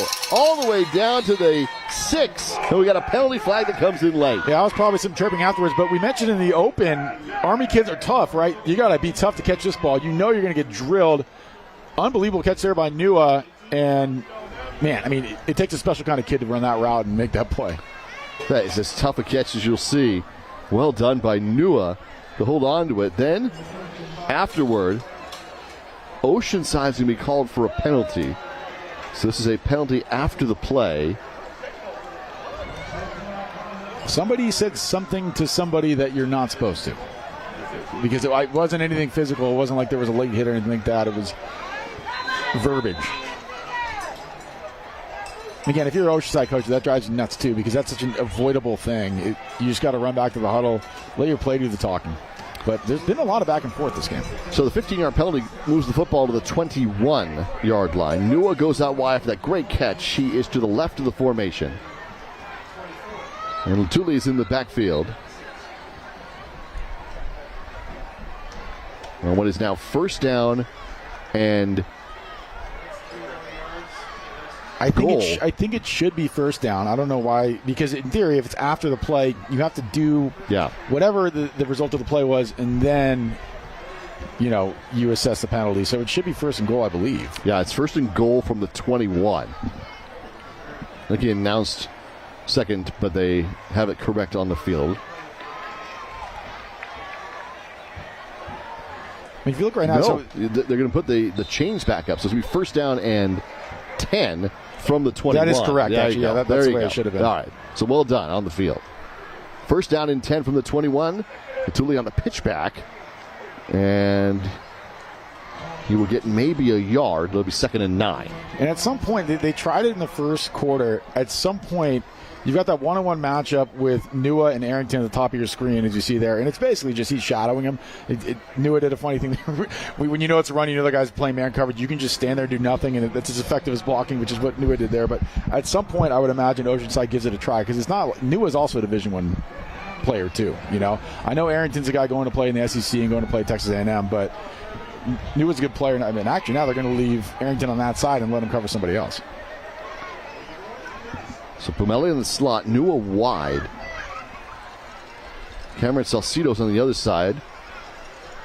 And he will get it on the carry, looking to throw now. Salcido looking to throw to the end zone. This one is caught for the touchdown. It's Nua who hauls it in. What a play. He's also a Division I athlete. And that time, very intelligently, they moved him over to the other side to give him a different matchup, so you didn't have to be on Arrington. And, I mean, it's not like Porfilio's slouch either. He's also going to play Division I. So you've got 3 different Division I guys on the perimeter, and that's one of those ones, again, you tell the receiver, please don't throw it if it's covered, because this isn't your normal thing, and I think they're going to bring this back, actually. I think this is such a great play. We should celebrate this, but it was just ripped away. It was an interception for half of a second. Unfortunately, ineligible man downfield. On a flea flicker, that happens. It does happen. How fun is that play? It happens, but I mean, actually it shouldn't happen, because they should be pass blocking. So generally, when that does happen, it's one of the linemen gets confused and starts running downfield, because that really shouldn't, unless he didn't know what the play call was, which is very possible. But still, I don't want to take away from how awesome that play was. Oh, man. So, resetting. Empty backfield, 5 wide now for Oceanside. Penalty as this one's complete to S.J. Pumele to the 19-yard line. It's going to be a gain of 5. And it will be 3rd down for the Pirates. 3rd down from the 19-yard line as Pumele gets the catch. Yeah, we talked about the Mount Miguel penalties in the first quarter. Now these ones in the second quarter for Oceanside have kind of been killing them. But back to the double pass, flea flicker, whatever you want to call it. I know how that probably happened, because they probably have a run play that's called that, and then you had pass at the end. So the lineman probably didn't hear the word pass and started running downfield. I know how that happens. It's frustrating, but again, when it's loud like this, both teams are having trouble here. 3rd down and 8 from the 19. Pumele goes in motion. And Bacaniero turns around and fires for Nua, who makes the catch, trying to find room to run but can't. And he only gets a yard. A lot going on that play, but it's only a 1-yard gain. And now it's going to be 4th and 7 for Oceanside. We'll see if they leave the offense out there. Another creative play design. So you roll left and then flip around and then throw the screen pass to the right. You see the lineman flying down there too. And, yeah, I mean, unfortunately for Oceanside, Chance Bailey figured it out and was able to be there for the stop. But if it wasn't for him, that could have gone for 6. So 4th down and 7. They're going for it. Mount Miguel's already come up with 1 4th down stop in this game, and now Oceanside will call their first timeout. The Pirates will call timeouts. Fowler Pumele, the third-year head coach, taking over a winless team in 2022 and then going back-to-back 7-win seasons. The Pirates this year have the second toughest schedule in the section, and they lead this one 12-6 over the number 8 team in San Diego. Yeah, I will say this: they can't get 7 wins this year, or they can, right? 1-3, right? Yeah, they can. Sorry, if they win out, they can get 7 wins. I apologize. I was thinking 4-1, which is what Mount Miguel is. But this has been, from my perspective, the most impressive of the 3 seasons, just because of the competition level that you mentioned. In a game like this, where they're dominating line of scrimmage, and that's what we're used to in an Oceanside team. We're used to big, strong kids pushing people around and doing whatever they want, essentially, on the ground. And that's what we've seen so far tonight. And this is a huge, huge, huge 4th down here, because going up 2 scores and then potentially you're getting the ball back at half, so you're not leaving them with a lot of time, and then you could potentially be up 2 with the ball to start the 3rd quarter. 4th down and 7 for the Pirates, trying to convert with 3 minutes left in the half. A 12-6 lead for Oceanside.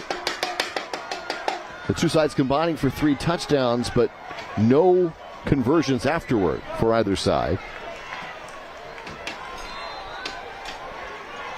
And now Bacanero working out of the shotgun on 4th down. He'll look to throw over the middle. It's incomplete. Trying to find Nua. Incomplete. And it's going to be a turnover on downs. And that's good coverage there by Gianni Porfilio, because, again, he was the guy who should have had the interception and then got the ball ripped away from him, was running with Nua. And there's a lot of room there for Nua to run. And, yes, it was physical, and I know Nua wanted a holding or pass interference, but, I mean, you're not going to get that call. I mean, this is going to be a physical game back and forth, and they're going to let him play, which I personally like. And, yeah, so no ticky-tack call there. Well, it's a shame for Oceanside that the flea flicker doesn't work for a touchdown. Nua had the great catch at the 6. Then there was a penalty afterward. He had the great catch in the end zone. That was called back on an illegal man downfield. So penalties have hurt both sides in this game. Now Jeremiah Loper had that great touchdown pass to A.J. Logan last time out. Brings his team back on the field with 3 minutes left in the half, and this one is overthrown trying to find Brandon Arrington. Incomplete. I'll tell you what, that's pretty hard to do, because Arrington is, and I've said it I think 3 times already, is the fastest kid in San Diego. And you do tell, if you're Mount Miguel, you tell the quarterback, you're not going to outthrow him. Just throw it as far as you can, because I promise you he's going to run under it. That time it actually happened. So, hey, again, good miss there for Loper, and not bad coverage at all there by Flats for Oceanside, because your matchup against a kid who is, again, arguably the best athlete on the field. Headed to Texas A&M next year. 6'3", 190-pounder. This is 2nd and 10. 3 minutes to play in the half. Loper rolls to his non-throwing side. Squares up and fires. Deep downfield, incomplete. Arrington was the closest player there thrown out of bounds. It's going to be 3rd and 10. Yeah, I mean, I think Arrington kind of messed that up, or from my perspective might have, because that's a flood concept. Normally you'll get a go ball or a sail route on the outside, and then you'll get a 10-yard depth out and a flat or 5-yard out, and you do that. A lot of teams do that when they roll. So you'll see that concept. You'll see 5-yard out, 10-yard out, and then Arrington stops. So Loper just kind of throwing it away, but I think he wanted that. And, again, that was a throwaway ball, but the spacing wasn't there because Arrington stopped kind of where that 10-yard out was. Yeah, and A.J. Logan was coming back underneath, but then Kaimani Nua was closing on coverage. He wasn't open. Get a penalty for encroachment in the offside. He's going to go against James Crespo for Oceanside on the right defensive end spot. And with these spread offenses, sometimes those problems happen, right? Because there's a lot of variations of each route. When you have a lot of people call it MOR, outside mandatory outside release fade. On some play concepts, you're allowed to break it down and stop if you think that you're capped. But on a concept like a flat, you can't do that for that exact reason, because you're ruining the spacing. So that might have been a miscommunication there. 3rd down and 5 for Mount Miguel. Jaden Hunter in the backfield with Loper. Hunter goes in motion. Loper to throw. It's incomplete. Trying to find Kalani Jordan. The sophomore incomplete here. It's 4th down and 5. Yeah, and Jordan, he kind of sold me on that PI for a second. I thought maybe they give it to him. Watch this. it kind of exaggerated that tug a little bit. I don't think the ball was catchable either way, but again, like as we said on the last drive, these little ticky-tack ones are not going to get called tonight, which I enjoy because we don't want it to be a flag show, even though it sort of has been a flag show for the majority of this game. Well, good coverage then from Micah Falatoy, the senior, and Mount Miguel will have to punt. S.J. Pomele is back deep to receive. The punt earlier from Edelman was out of the end zone, wound up only going 14 yards. This is another low snap. It's a bobbled snap, and they're going to cover him up all the way back at the 12-yard line. That's where Oceanside will take over. And Edelman's eventful day continues. I mean, he's kind of had what is a lot of improvising has had to be done today for him, and that you can't expect your punter to field that clean. And that's just a tough snap, and yeah, that's really all he could do there. And Oceanside again with good field position. It feels like every time they've had the ball, it's been here. So that 12 on the scoreboard is every bit as indicative of how good the defense is playing, almost more so than the offense. Capenasato and Isaiah Tokyo, easy Tokyo on the cover up. Tokyo's now in on offense. We've set some great blocks in the run game. 1st down and 10. Ball inside the 15-yard line.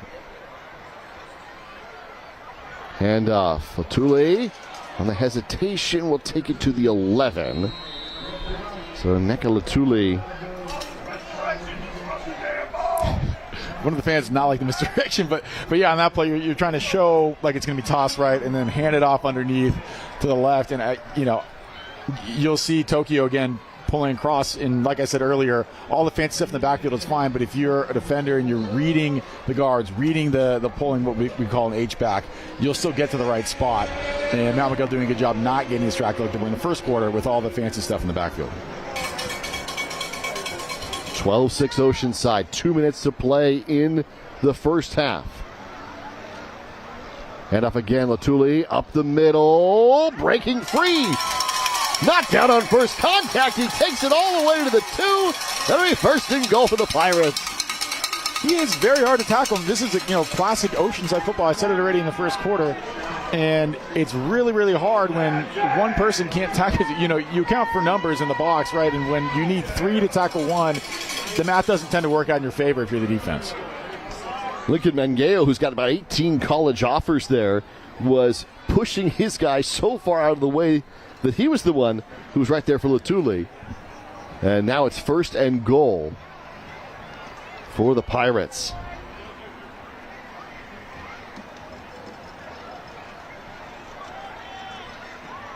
Bacanero. And Zavatuli trying to spin his way forward on second effort, right down. He's in! 3rd touchdown of the day for Oceanside. And Oceanside, again, they don't need to hide it. They'll tell you exactly what they're doing. They're going to run the ball, and it's still going to work. Latule went to the sky there, which I don't know if he needed to, but the way he's been running on the ground, just powering through with his legs, running through 5 guys at a time, I think he probably could have done that, but ends up landing in the end zone. Oh, I see the angle. Yeah, there you had a nice little window there you could have jumped through, but yeah, good job turning the feet even after he hits the ground, and touchdown Oceanside. And I don't think a lot of people thought this would be the score at halftime. Lincoln Mangeo getting the block low.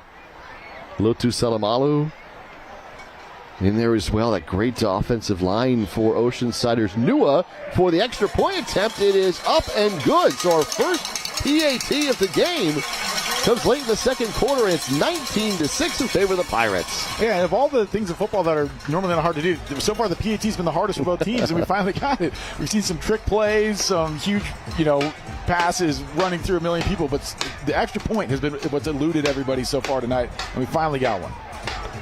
By the way, all those guys we're talking about on the offensive line for Oceanside are all juniors. Yeah, and talking to the coaching staff this week, they're like, if you think we're good now, just wait a couple years, because you got a bunch of juniors who are starting, and you have a starting sophomore quarterback, which is, it's a dream for your coach, because you're going to get a senior with 3 years of experience, and he obviously he's a great player, but beyond that, just it's very rare to have somebody who's got 2 full years of varsity experience as a starting quarterback. Massive advantage. And then again, being in the same offense for that long too, that you're basically going to have a second coach on the field by the time of the season. Seamalu's a junior, Langley's a junior, Mangao's a junior up front of that offensive line. S.J. Pumele's a sophomore, Anthony Bacanero is a sophomore. You got Tokyo and Nua, who are the seniors, the guys who are going to go play D1 football next year. This is Hunter who takes the return. They'll immediately be snowed under. Back at the 27. And coverage for the Pirates. And Hunter took a pretty bad hit there. I think he might be hurt. Late after kind of he was wrapped up, somebody came flying in and finished the tackle aggressively. And yeah, Hunter is still down. That looked painful.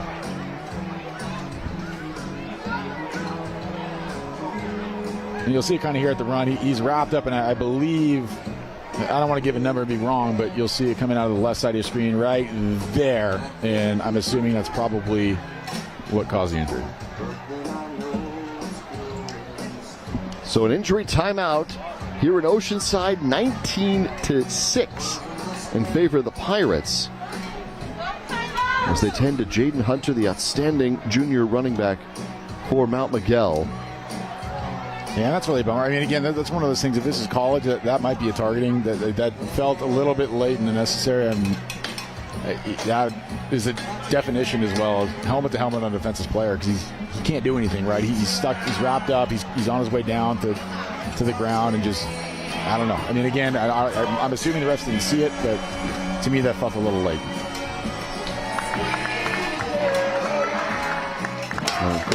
Great to see Hunter get up for the Matadors. Yeah, and I'd be surprised if we see him the rest of the night. That's pretty typical. Got to put him in some concussion protocol there. Hit to the head.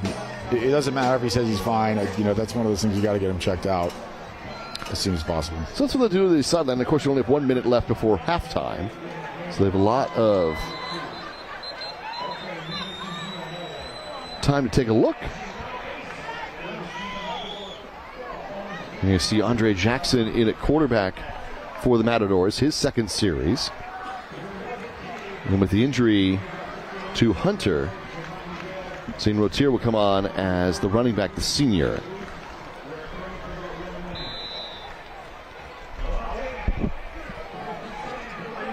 .68 seconds left in the half. 19-6 Oceanside.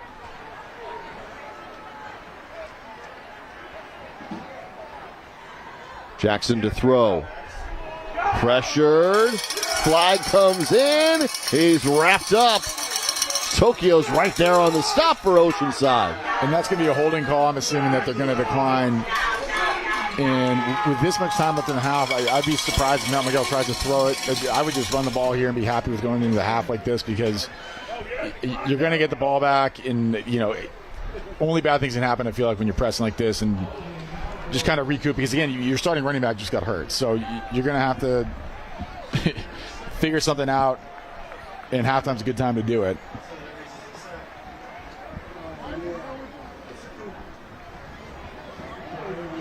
And yeah, they'll decline that penalty, but I mean, we see Mount Miguel with 2 different quarterbacks now. I think I know they want to get both of them in, get them reps, because they're both good players, right? But I think at this point, I think Loper needs to be the guy for the second half, just because he's looked a little bit more comfortable. And that's not to say anything negative about Andre Jackson, but it is his first game, and it's kind of a tough spot to put him in. So this goes all the way back inside the 20-yard line to the 18. It'll be 1st and 20 after the penalty. Jackson to the far side, pass complete. And that one goes out to Logan. It got the touchdown earlier for A.J. Logan, headed to Boise State next year. His second catch of the day. Yeah, and again, Mount Miguel's going to get this offense going in the second half. I'm not worried about that for them, but at this point, it feels a little forced to try and get some going here. They got second down on it should be third, I would assume, right? Because they did not accept. I think they may have put the penalty in place. Okay, maybe they did accept the penalty. So now it's second down and 13. They get 7 of those yards back, 54 seconds on the clock. mean, that's one way to solve the problem if you don't have your running back, just go empty. And they go 5 wide. Jackson to throw. Pass is complete, and it will be a first down. So they get it out to Brandon Arrington. And it's going to be a first down for Mount Miguel. Yeah, and he's a guy who's going to get a lot of cushion there, so the hitch route to him is probably always going to be open because he is so fast. And Mount Miguel smartly just taking advantage of it, and I like them going empty here. So with the injury to Hunter, they go empty, 5 wide, first down and 10. Quick toss again. No, it's incomplete this time. The ball is dropped. I'm going to say it bounced right back to him. So Tamarian Williams. Had me fooled. I'm very interested in this replay right now because to me, from up here, it looked like it did drop. Maybe it's just his gloves. Oh, it didn't hit the ground. How about that? Well done. Those are nice. Those are good gloves, Jack. Those things are fantastic. Yeah. Whoever makes those, that is a great advertisement right there. It looked like that ball, the nose of the football was going to hit the ground. It did not. It's a catch for a first down. 18 seconds left in the half. Mount Miguel driving. Jackson hit as he throws. Going deep to the far side. It's going to be intercepted. Anthony Flats with the interception for Oceanside right at the end of the half with 7 seconds to go. And again, we kind of mentioned this last time. If it's Brandon Arrington running go route, throw it as far as you can because if he can't catch up to it, then good for you. But here's what happens if you don't do that and you sky one and you underthrow it. It ends up in the hands of the defender, and we're probably going to get 15 yards after the fact or half the distance to the goal. I imagine Oceanside will just kneel us out anyway. So if there's time to do it, that would be the time to do it. But, Matt Miguel was about to prove me wrong there. I kept saying run the ball, run it out, put the other quarterback in, all this stuff, and they were humming and hawing. So, if anything, I do think this gives you confidence in the second half because they can throw against this team. They can't figure it out. There's a lot of pressure in the face there, and it just, again, that's probably what caused the underthrow there. So, Andre Jackson was asked a lot of them on the last drive. I wouldn't be too upset if I was him. He looked a lot better than he did in his first drive that he got. So, yeah, again, I think if you can take a positive from any of it. Right. And to your point, he got his who threw that football. So that is a rush forced interception. There is the penalty afterward on Oceanside. It backs them up. And so let's take a knee before halftime from inside the 5.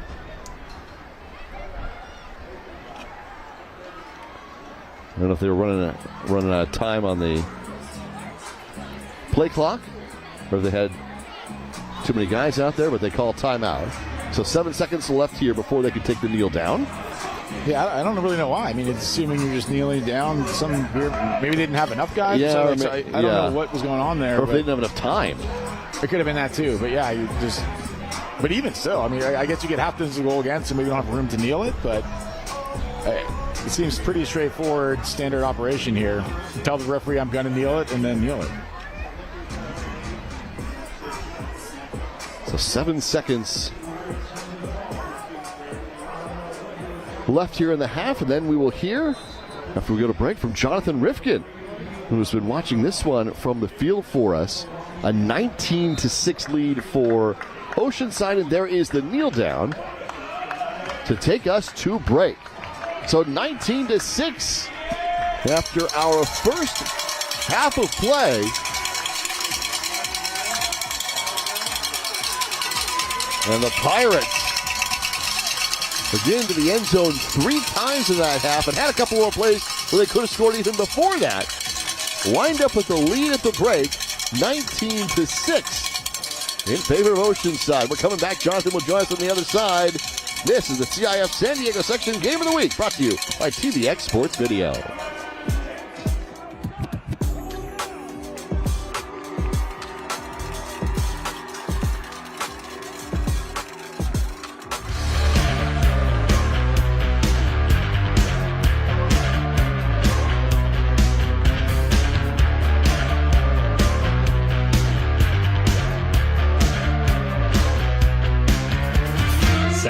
September 27th, Rugby Sevens is back.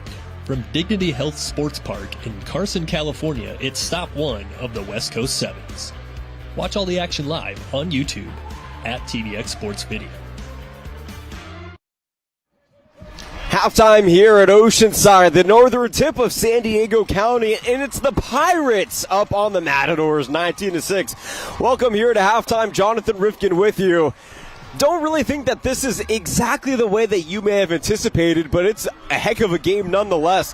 Oceanside came out, they were firing on all cylinders. They scored on that first drive. We had our first PAT late in the first half. As you see the Pop Warner kids take the field here. It is Pop Warner night. You got the 17s, 19s, and 20s all out here in Oceanside. And by the way, this is an important night. I was hanging out here sideline with some of these fantastic Pop Warner kids, and they said, I want to be on TV. And I said, well, if you get on that football field, you'll have your chance. Oceanside has such a stout Pop Warner program. They develop these fantastic young athletes, and a lot of them come here to Oceanside.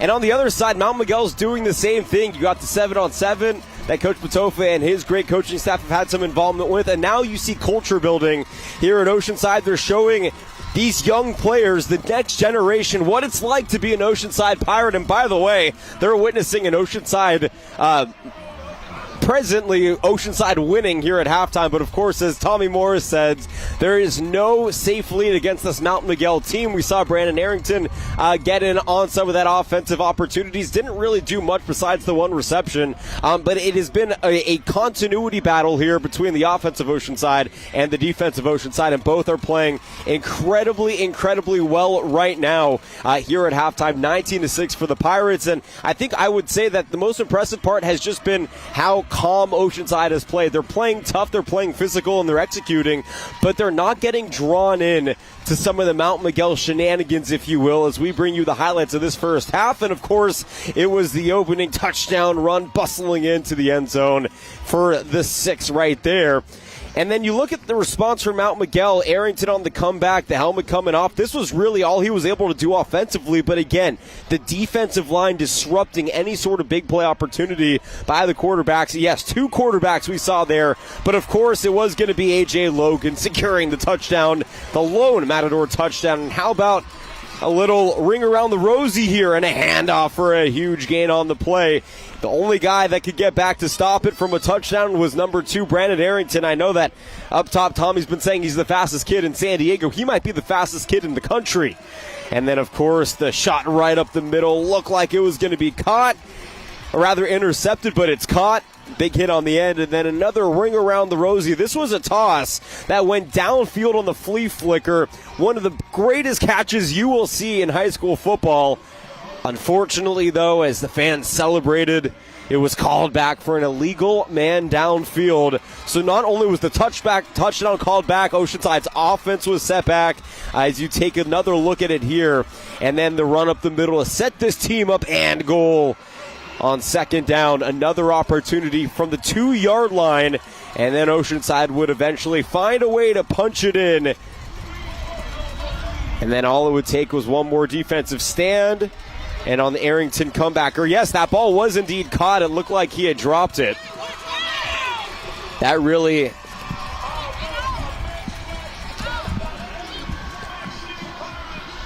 And on the last play here, the overthrow, and then the underthrow into the interception. This led to a 15-yard after the play penalty. But you can see how fired up this Oceanside brass is as they find themselves up at halftime at 19-6. Well, the night has just gotten started as the Pop Warner teams make their presence felt on the future football field for their careers. We're going to step aside for a quick timeout. When we return, we will set you up for the second half of play. It is the San Diego section game of the week here on watch.yurview Channel 4 and TVX Sports Video. Halftime, Oceanside 19, Mount Miguel 6.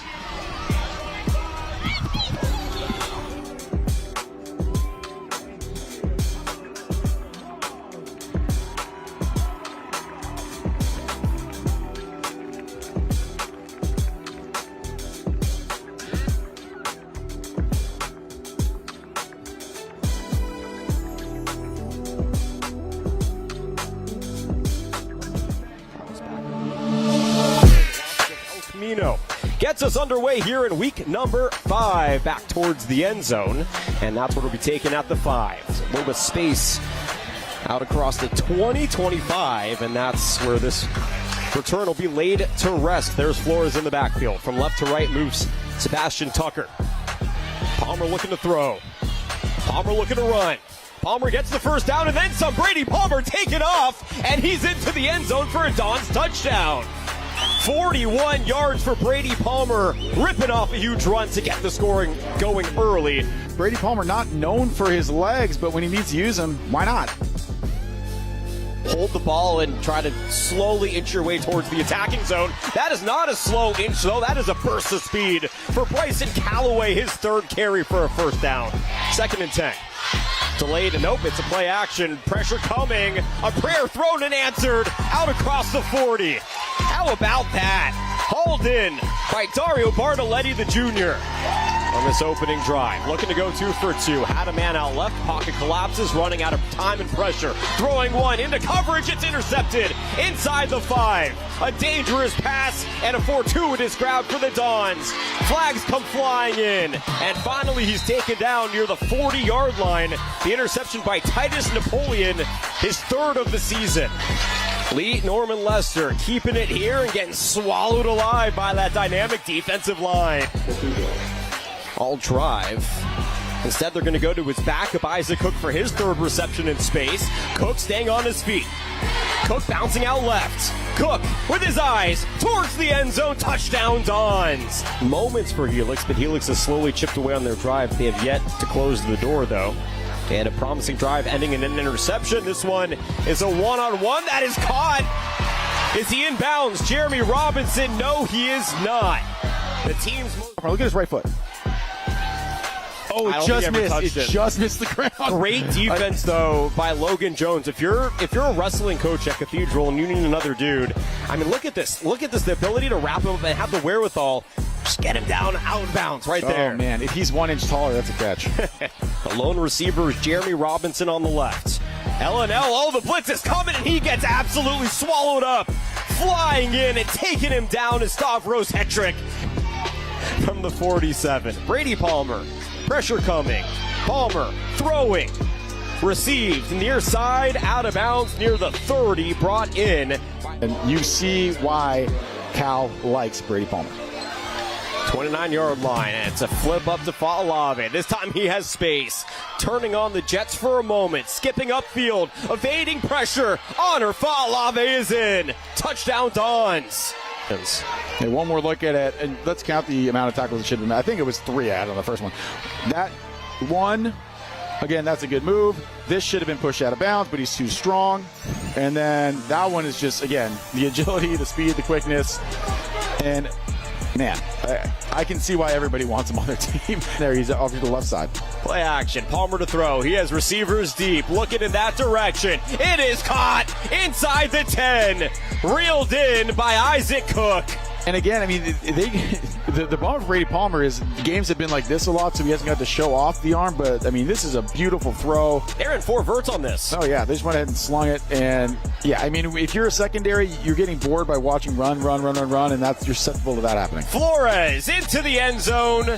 And I promise you it was a touchdown, even though we were coming out of replay. Here's what it looked like from our perspective. Just an easy bounce out to the right. Great block on the inside. Honor Fa'alave in the slot on the right. Palmer in the shotgun. Flores to his right. Palmer rolling out that way. Palmer, eyes to the end zone. Fa'alave, why is he so open? That is not the guy you leave wide open. And even though it's not Honor Fa'alave and it's actually Isaac Cook, it does not matter. He continues to torch the defense for a touchdown. He caught his first varsity touchdown against St. Augustine playing tight end. And his coaches say that he is truly an inspiration as Noah Alfie intercepts it from Caden Thompson and gives it back to the Dons here up 35-0. It's going to be quite a bout between the Pirates and the Matadors. Play action. Far side. Caught. Alone. Honor. Touchdown. Dons. Second touchdown of the evening for Honor Fa'alave. He has an entourage of friends out there in the end zone to greet him. And the onslaught continues. 41-0 pending the PAT. So Cathedral Catholic starts 2025 on a perfect 4-0 streak. Impressive wins, including 2 against San Diego teams now. Mater Dei Catholic to open up the season. And here tonight against Helix, 49-0. That comes on the heels of a 28-0 victory a year ago. Helix drops to 1-4 on the season. And they have their sights set on league play beginning next week. But Cathedral Catholic continues to set the gold standard here in San Diego and dominate as the game has gone official. 49-0 Cathedral Catholic.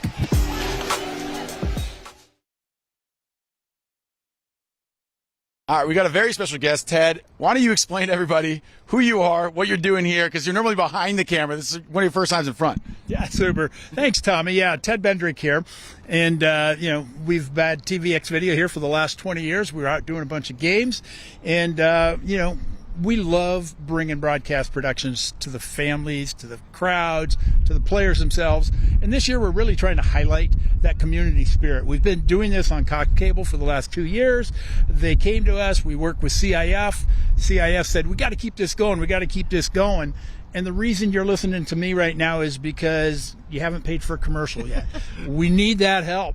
So. That's right. The commercial could go here. It could be your companies. And again, this is something that is great for the kids, great for CIF, and it's great that you're doing this also. How positive have been the reviews from CIF, from the county, just in general? They've been very good. I mean, our first game, we had over 10,000 viewers watching it, right? Last week's game was just Rancho Bernardo, Torrey Pines, great game to watch. And basically when Cox came to me and said, we're not going to be able to put these games on this year, I talked with Todd Kaysen down at CIF, and he goes, we got to do these. We love these games. This is great, acknowledgement to our sports programs.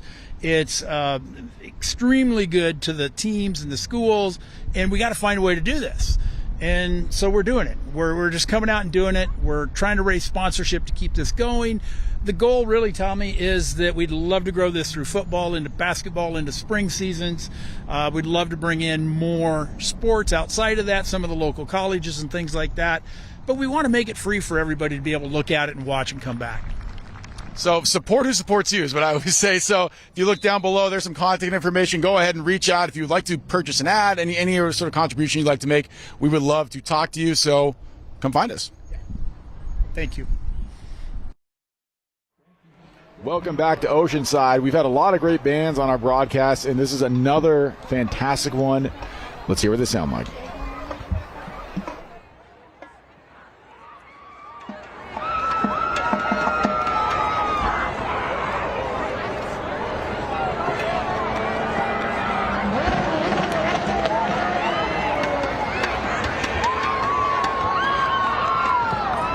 All you gift card fans, we got one more Ocean Cup coming up for a $50 gift card to the Grill.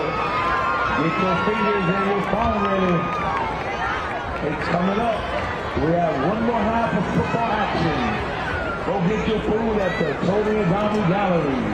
Fresh food, fresh hot drinks. Anything extra you buy, just bring it to the booth.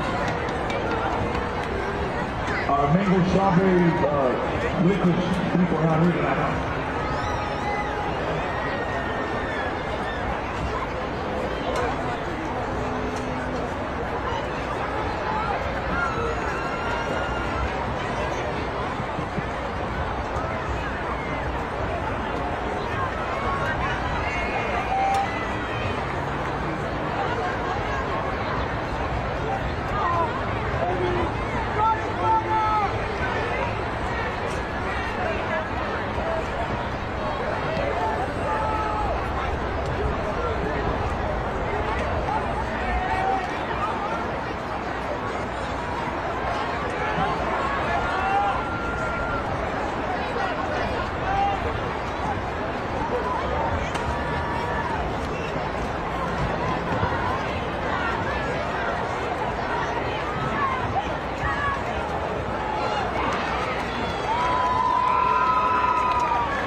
San Diego Section High School Football Game of the Week, brought to you by TVX Sports Video. TVX has been covering sports here in San Diego and around the Southwest for nearly 20 years. They're committed to bringing you the best in live, local, and emerging sports. Visit tvxvideo.com or check them out on YouTube, Instagram, and X, all of it at TVX Sports Video. Jack Cronin, Tommy Morris, Jonathan Rifkin back with you in Oceanside tonight, where the hometown Pirates lead at 19-6 over number 8 Mount Miguel. The Matadors coming in 4-1 on the year, showing flashes of that great offense out there, but Oceanside's controlling things up front with a great offensive line, running the football well. Nekalatuli and Exodus to LA both running the football very well behind guys like Easy Tokyo and company, that up front offensive line. Yeah, they look like a well-oiled machine. I mean, everything looks like it's working the way it's supposed to. Almost like a band, right? Well, I for life of me, I still will never figure out how the bands know where to walk and all that kind of stuff. That's way harder work than a football player, a football game. But we'll take a look at the scoring plays here. But again, just punishing Mount Miguel on the ground. And I'm sure in the Mount Miguel locker room for the last 20 minutes they've been hearing about, we got to stop the run. We got to toughen up front because they're killing us up front. But it is one of those things, too. You can yell at them all you want, but you can't really teach size like that. Just Oceanside's been taking advantage of the fact that they're just bigger up front. And some of these guys who are finally getting their first game in, not only is it their first game, so there's not a lot of film on what they're planning to do and all kinds of stuff, but these guys are really fresh because for 5 weeks they've just been waiting to get their turn, and finally it's happening tonight. And then for Mount Miguel, I mean, this is a guy who Oceanside said they wanted to look out for in A.J. Logan, and then we'll see it again from the reverse angle. Good job throwing it up top, and good job by A.J. to go high point it. And then more running for for Oceanside, excuse me. And I think we're going to see a lot more of that in the second half because now they have the lead. You want to limit possessions. You want to ice the game away. Fortunately for Mount Miguel, they're going to get the ball back after halftime here and after this fantastic halftime show that we just watched. And they'll get a chance to make this a one-possession game. And Jack, I was sort of saying, just put Loper in. I know you've got Jackson, who's in his first game now. You want to get him some reps, get him comfortable. But then Jackson proved me wrong in the last drive. Looked really good. And also in a situation where he's empty and everyone knows they got to throw because it's hurry up. There's 2-minute drill. And he looked very, very comfortable as well. So now I do think Mount Miguel has two good options coming out of halftime. I do think we'll see Loper for the second half for the majority of it at least. And then got to figure out who's going to play running back. It looked like Zane Rodier was going to be the guy. And he's a big body as well. He's listed at 5'10", 200 pounds. I know that Mount Miguel would prefer to keep him on defense, so he doesn't have to go both ways, playing linebacker and running back.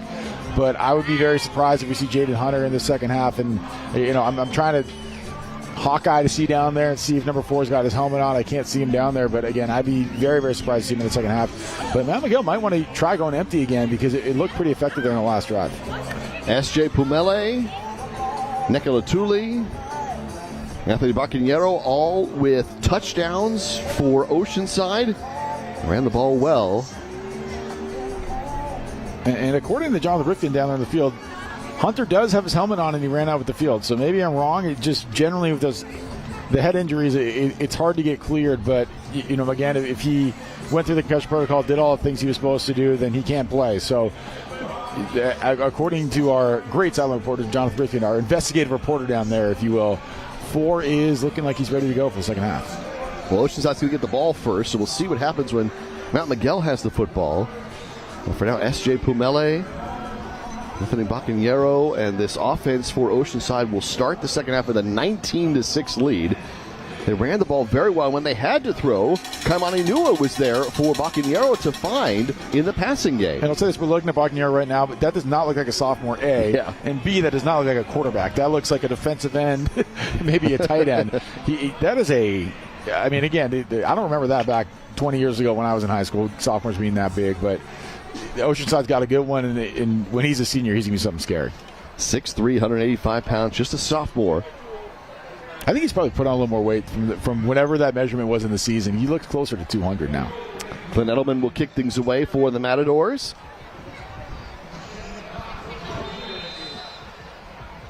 And Pomeli, who had that first touchdown on the end-around carry, is back deep to receive. He will take this one at the 4. And Pomeli got across the 20 and the 25. Around the corner and taken out of bounds shy of the 35-yard line. They'll mark him out at the 32. That's where Oceanside will take over. Yeah, and they're number 9, Gianni Philly. We mentioned him on defense. He's a contained guy on that outside. Does a good job not letting SJ get outside, because if he gets up the sideline, it's a problem, and forcing him out of bounds. So here's Bacanero in the offense. Nekalatuli had the touchdown run in the first half and carried the bulk of the load on the ground. He is in the backfield as Bacanero comes under center. They pitch it. Latuli. And he'll take it out to the 38-yard line.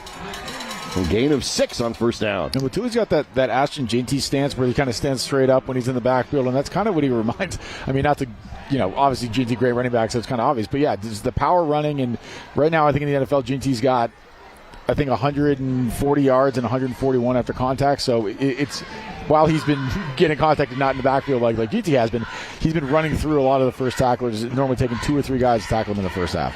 2nd down and 4. From the 38-yard line, 11 minutes to play. We're just underway in the third quarter. And Oceanside leading it 19-6. Get on the ground. Latuli another carry. 3rd down on the way. And Dominic Lopez doing a good job flying down from his linebacker position to make that stop. And 3rd down, again, this is probably not a part of the field where you'd want to go for it on 4th, so huge play here. Great job, Mount Miguel. Finally, figuring, again, I think there's been 3 times where the run has not worked. So pretty good ratio for your Oceanside.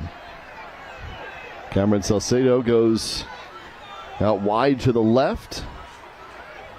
Pomele and Nua are wide right for Oceanside. Bacanero to throw on 3rd down. Waiting, going for Nua down the field, incomplete. It was a play where he called for the ball short and then took off long, but it's incomplete. Yeah, that's one way to run, kind of like a screen and go, look like the ball's coming out fast, and then take off. And then you'll see SJ pretending to block, right? He can't technically do it because the ball's going to come downfield, but they had him there. Looked like you had a chance there. Good play call. Oceanside play calling has been fantastic so far today. And Newell will have to come on to punt for Oceanside. It's 4th down and 4 from their own 38-yard line. So we're going to see A.J. Logan back there as the touchdown grab. He's the only touchdown so far of the night for the Matadors. And Logan, who's headed to Boise State next year, back deep to receive the punt from Nua.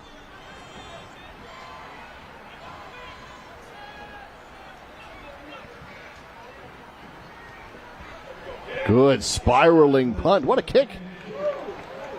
He will take a Matador bounce, but only for a yard or so to the 22-yard line. So Kamani Nua is going to Army next year.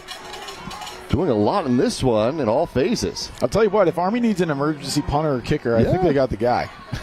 Especially off the left foot. Left-footed punters, for whatever reason, are harder to catch. The ball kind of spirals a little bit differently, and it throws off the return. This kid can do everything, and now you see him in a safety position, too. He really doesn't come off the field because he's just too good of an athlete to justify taking him off the field. A senior. And the best play of the game was the one where there was an ineligible receiver downfield. I know. The flea flicker that Nua caught in traffic. Here's Loper with the handoff, and it is going to be back in the game Jaden Hunter with the carry for Mount Miguel. Took the big hit on special teams early or late in the second quarter. Was back out here early in the third.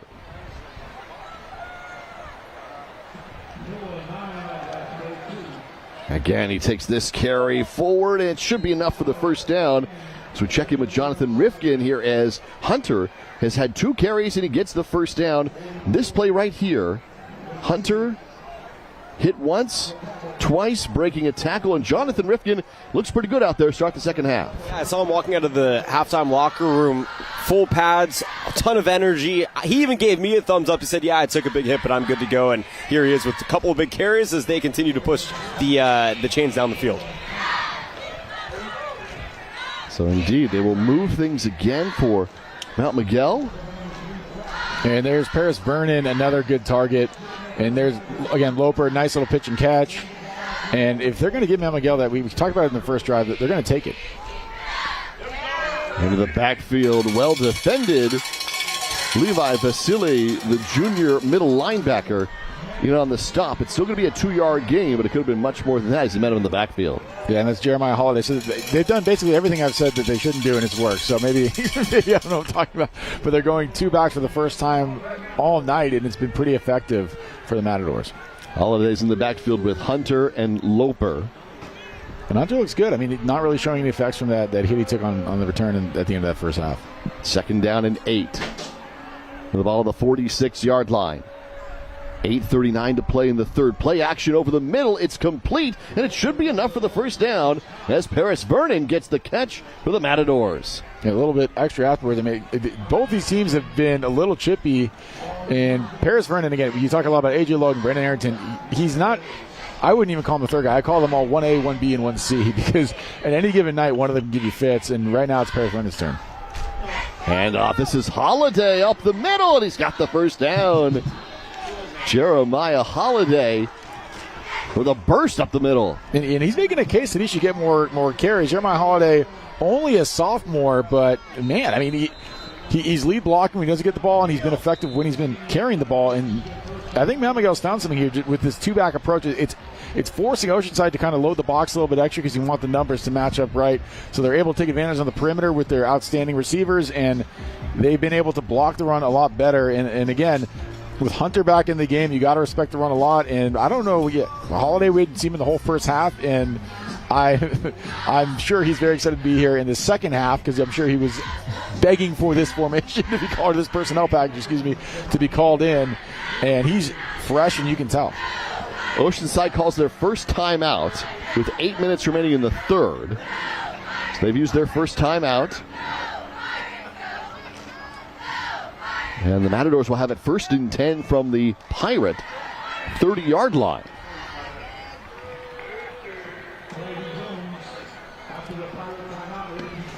And they're going to stick with this personnel package. This is 20 personnel, no tight ends, 2 running backs. Again, it works. And if you count the box, Oceanside has to have to put 7 in there, so now it opens up the outside. You have Arrington's on it right now, but when he is in, you have 3 Division I wide receivers. Granted, Arrington's going to play defense, right? But 3 Division I athletes playing receiver. It's a matchup nightmare for Oceanside. A.J. Logan's in the slot. This is a handoff to Hunter, and he'll be brought down for a loss. Wyatt Gully gets into the backfield for the loss of 1. Yeah, Oceanside, again, we saw Mount Miguel kind of figure out the running game for Oceanside, and now it looks like Oceanside figure out this 2-back set for Mount Miguel. And that's how they prefer to do it. They prefer to have Holiday be the lead blocker and give Hunter the ball. But good job there by Oceanside front 7 to make a stop. Be a loss of 2 actually on the play. 2nd down and 12. Holiday and Hunter are in the backfield with Loper. Wyatt Gully, his first game with Oceanside, making the stop in the backfield. Legacy name. 2nd down and long. Hand off to Hunter up the middle with a burst. He dives forward across the 25-yard line to the 24. It's not going to be enough for the first down, but it brings up 3rd and short. So earlier we saw Oceanside put 7 in the box with this 2-back set, and then there I think they were expecting run. They only had 6 in the box for that one, and it looked like Mount Miguel saw that change of play and then went to that run play. So very smart observing by Coach V over there on the Mount Miguel sideline to see they had the numbers in the box and take advantage of it, and not be too worried about the fact that it was 2nd and long.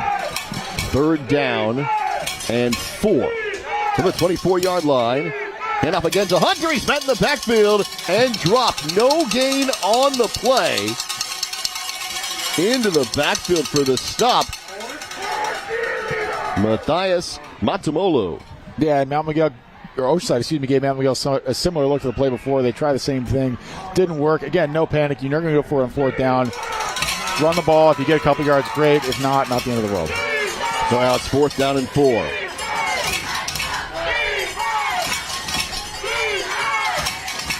Loper looks to the sideline. 3 wide. On 4th down and 4. Hunter and Holiday both in the backfield. Play action. Quick toss to Vernon. He gets it. He's gone for the touchdown. Paris Vernon from 24 yards out puts Mount Miguel back on the board. This is the Paris Vernon drive officially. It looked like a little RPO situation there. You have the slant on the backside of the RPO with linebackers bite down. You throw the slant. And, yeah, on 4th down, incredible. And then Vernon breaking the tackle, too. Look at the read by Loper.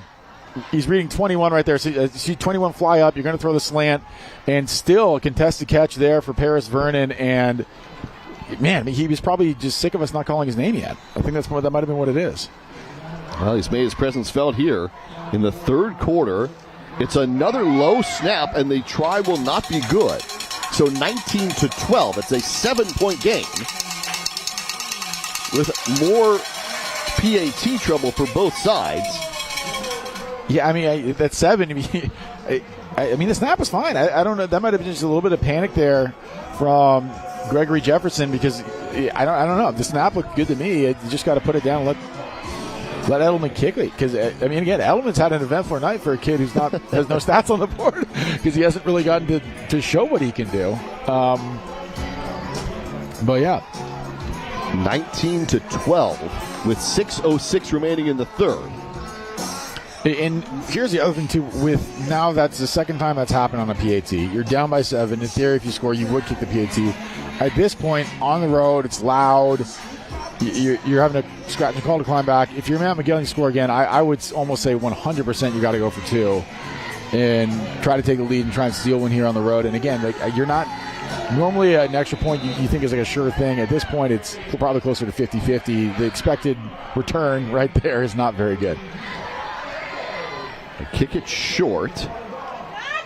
It will bounce and then be corralled at around the 15-yard line. So Oceanside, who's had great field position all night long here, will have the return from Adrian Luna, the senior, back to the 15-yard line. Yeah, and that's a tip of the cap there to S.J. Pomeli. The last return was good. We had flag down in the field here. Yeah, flag. But yeah, I think Mount Miguel's saying that's the last one we're going to let SJ return. We're going to give him the treatment that A.J. Logan and Brandon Arrington got. And that is best case scenario for the kicking team. You want it to hit the ground somewhere because that's some crazy things happen. And if you're the return team, then you got to jump on it really fast and try to make something out of nothing. And the penalty goes against Oceanside, so this is even further back for the Pirates. On the return, the football will be placed inside the 10-yard line at about the 8. And this is the first time we've seen not only bad field position, but really bad field position. This is what Mount Miguel was dealing with in the first half. And again, this is scary if you're Oceanside because if you can't move the ball, at this point, the goal is just to get down the field a little bit so that you're not giving Mount Miguel a short field. Then you go on from there. But you got to get 40 yards here to make this next offensive possession for Mount Miguel a little more difficult. S.J. Pomeli on the end around cuts it back, and he's still going. Boy, that's a tough run. Well done to take it out to the 17-yard line. A gain of 9 on first down for S.J. Pomeli. And you see why they didn't want to kick to him because that was making something out of nothing. This is improv. He's supposed to bring this around the outside and just cuts it back on about 5 different defenders and then runs through a tackle here to get those extra yards. And he's limping around a little bit. Let's see. He's still down there on the field, but great first play for this drive where, again, it's crucial to get out of the back of the end zone. Malachi Jackson, who is headed to Weber State next year, the leading tackler for Mount Miguel, with the stop. It's second down and a short 2. Hand off. Fatuli with the first down run to the 24-yard line. Gain of 7 in the first down. And obviously, I was just saying, right, you just want to get the ball out of that field position. Obviously, if you score, it's better, right? But on top of that, if you can run the ball and be assertive all the way down the field and waste some clock and do all these things, and that's what Oceanside wants to do. In an ideal world for Oceanside, they score, and it'll be halfway through the fourth quarter when Mount Miguel gets the ball. And then at that point, it's tough sledding because you're down 2 possessions and not a lot of time left.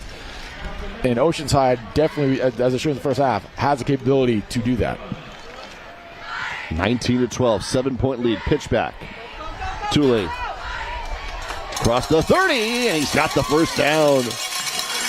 Right to the 37-yard line. It's another 13 yards and a first down. Yeah, so they go to the toss right, and that bunch formation sort of a giveaway. So they break the huddle fast and call the play fast. You see it right there because they don't want Mount Miguel to be able to adjust. Again, everything that Oceanside has called has looked great, and even the little nuances like that. On this play, we need to get the line fast. We need to call fast. We can't let them adjust. It's been really impressive watching the way Oceanside has worked so far. First and 10 from the 37. 4 minutes left to play in the third quarter and a 1-touchdown advantage for Oceanside. Bacanero hands off. This is the end around carry, but not much happening that time for Oceanside. Carry for Noel Hernandez, the senior. And it brings up 2nd down and 10. Yeah, I believe it was Brandon Arrington on tackle, known for his speed, but takes on a block here, does a good job of containing there. If the edge is caught, that's a problem. And I mean, Texas A&M wants it for a reason, right? 6'3", 190, Arrington listed before the season. 3:59 to go in the third. And I don't know what his wingspan is, but I assume it's longer than 6'3". If you look at him at the bottom of the screen, he's got those long arms. He's got like the prototypical body type for a corner.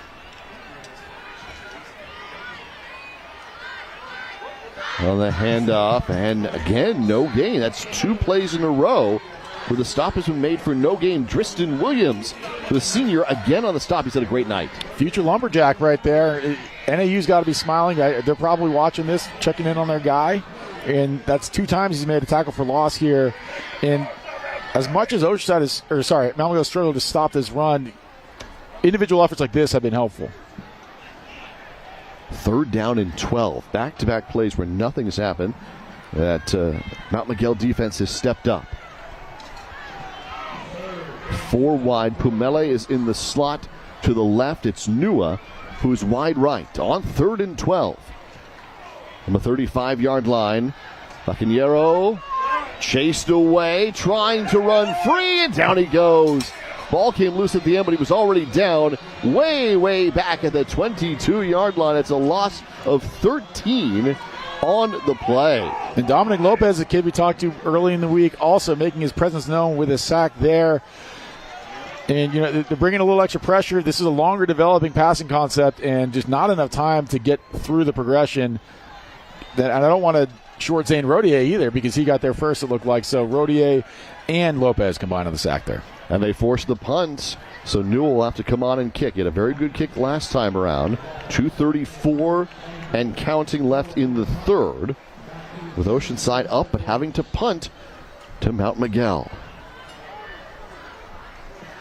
I don't think they're going to do it here, but the other advantage of having Nua be the punter is a fake is always possible because you have your best athlete with the ball in his hands. A.J. Logan is back deep to receive for Mount Miguel. Future Boise State Bronco.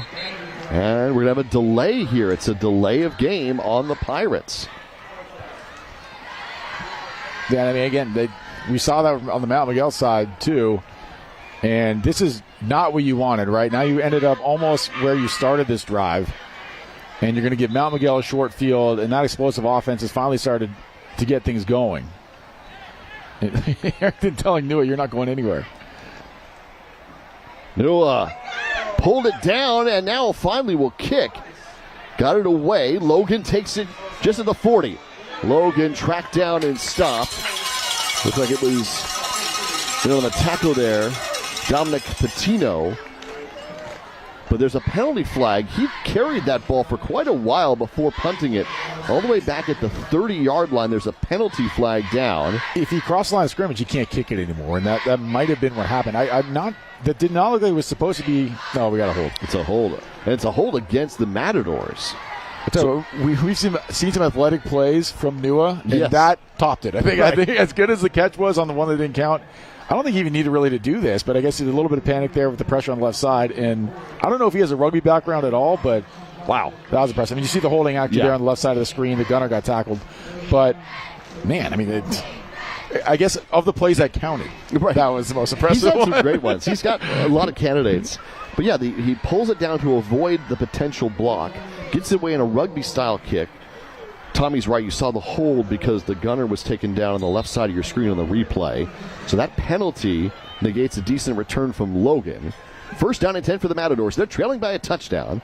1st and 10 from their own 38-yard line. 1:58 to play in the third quarter tonight. 19-12 Oceanside. Mount Miguel football. Loper handing off to Hunter. He's in the backfield. Still on his feet. And he's still going. Finally brought down for a loss of 1 back to the 37-yard line.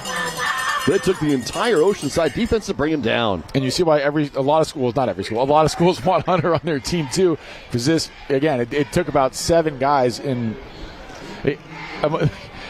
And it's not like they're all just lowering the shoulder like you're going to see here, but a lot of them are trying to wrap up like you're supposed to, and they just couldn't. Keeping the legs churning. Great job there by Jaden Hunter. Again, shaking off what looked like it could have been an injury in that first half to just continue to run hard here in the second. Finally, it was Easy Tokyo, the Washington commit, who brought him down. That would be the guy, if anybody. Isaiah Tokyo. Loper trying to get rid of the football. He had pressure on him and got rid of it, trying to find Tamarian Williams, the freshman. But the pressure forced him to get rid of the ball early. Yeah, good job there by the front four, causing what was that incomplete pass. If there's no pressure in his face right there, that is an easy pitch and catch. And that was Levi Vasily blitzing on the outside. Mount Miguel has that two-back setup with Holiday and Hunter. It worked on that last drive, so they're going to stick with it. Smart move there by Coach V on the Mount Miguel side. If it ain't broke, don't fix it. 3 wide, 2 in the backfield. Loper squaring up and throwing deep to the far side. That one is caught. Deep down the field to A.J. Logan. I love it. I love the play call. You get the go-go formation, which is 2 backs to the right, and they roll that way. So it's almost like a super rollout because you have 2 lead blockers. Normally you only have 1 on there on the outside. So you got 2 guys to seal the edge, and then gives Loper plenty of time to find A.J. Logan, who is as dynamic as anyone else you're going to find in the county. Both backs had to take on Easy Tokyo, and it took 2 of them to create the separation and allow the deep pass. Loper keeps it himself this time, running to the near side and finally taken down to the 18-yard line. It's a gain of 4. Might come back, though. I think it might be a hold there on the read option. We'll see what it is. And indeed, you're right, so it's a holding call against the Matadors. And Paris Vernon was slapping his chest saying, my bad. So I'm assuming that was him, but good job there by Loper. You're going to look at the left hand. That's what he's reading to see if he crashes. So he keeps the ball. That's a great job. And then there's the holding right there. And, and that's right kind of where the ball ran to. You're going to call for that every time. When you're a receiver and you're out there on the perimeter, it's hard to hide those because it's just way too obvious. And, good job there by Oceanside on the perimeter causing the hold. So Paris Vernon called for the hold. It's 1st down and 20. Loper pumps once, gets rid of the football as he's hit deep downfield and incomplete. Trying to find Logan again for the big catch on the drive. 12 seconds left in the quarter. Well, they've thrown that hitch route a million times, so why not go for the hitch and go? I like the play call here. Just couldn't really execute it. And it was maybe a little bit better throw that could have been there, but Oceanside didn't really bite. So good safe throw there by Loper. And you'll see at the top of your screen, hitch and go. But also the pressure kind of caused that ball to be flipped up at a trajectory that I'm sure Loper didn't want it at. And the pump fake is good because it gets your corner off of the coverage, but the problem is it allows the pass rush to get even closer to the quarterback. Right. Hand off to Hunter on 2nd down and 20, and there's no gain. Yeah, the 20 personnel isn't working. I think it might be time to maybe switch it up because I think Oceanside's kind of gotten the hang of it, and we're going to get the end of the quarter, so they'll have time to discuss it. But we got a good one here, Jack. 1 touchdown game heading to our final 12 minutes. Coming right back to Oceanside as the Pirates lead at 19-12. CIF San Diego section game of the week brought to you by TVX Sports Video.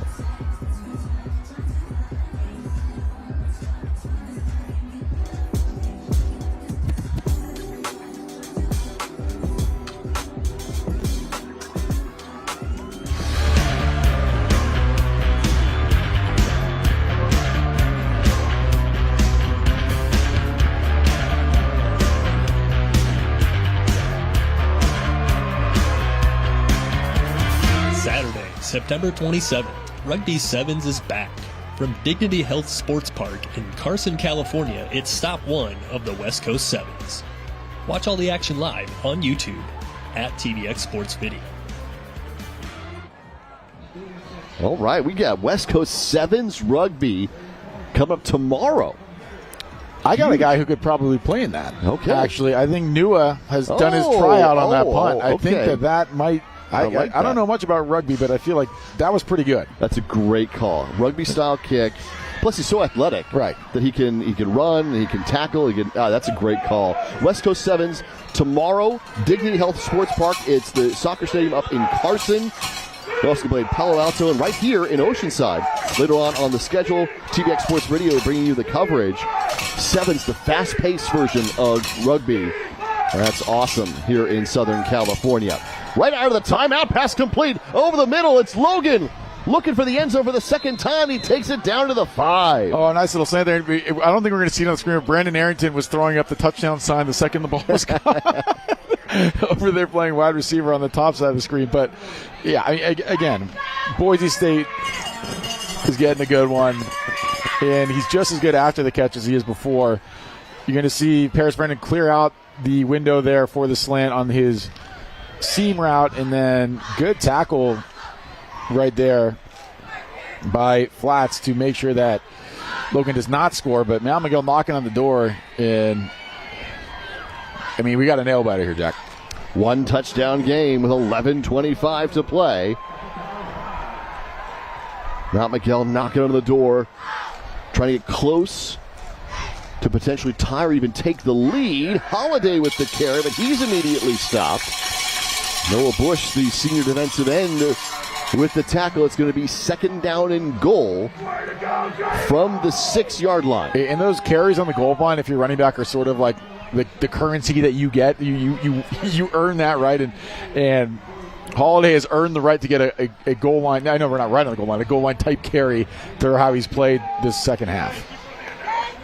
Second down and goal from the 6. Loper to throw this time, rolling out to his throwing side, the left side. He fires away. Oh, and it was right into Gully, incomplete. Wyatt Gully was right there to bat it down. And Gully doing a good job expanding what is his zone responsibilities wide with the roll. You're going to see him roll, expanding left or to offense's left, and finds himself right in the window where Loper is trying to throw it.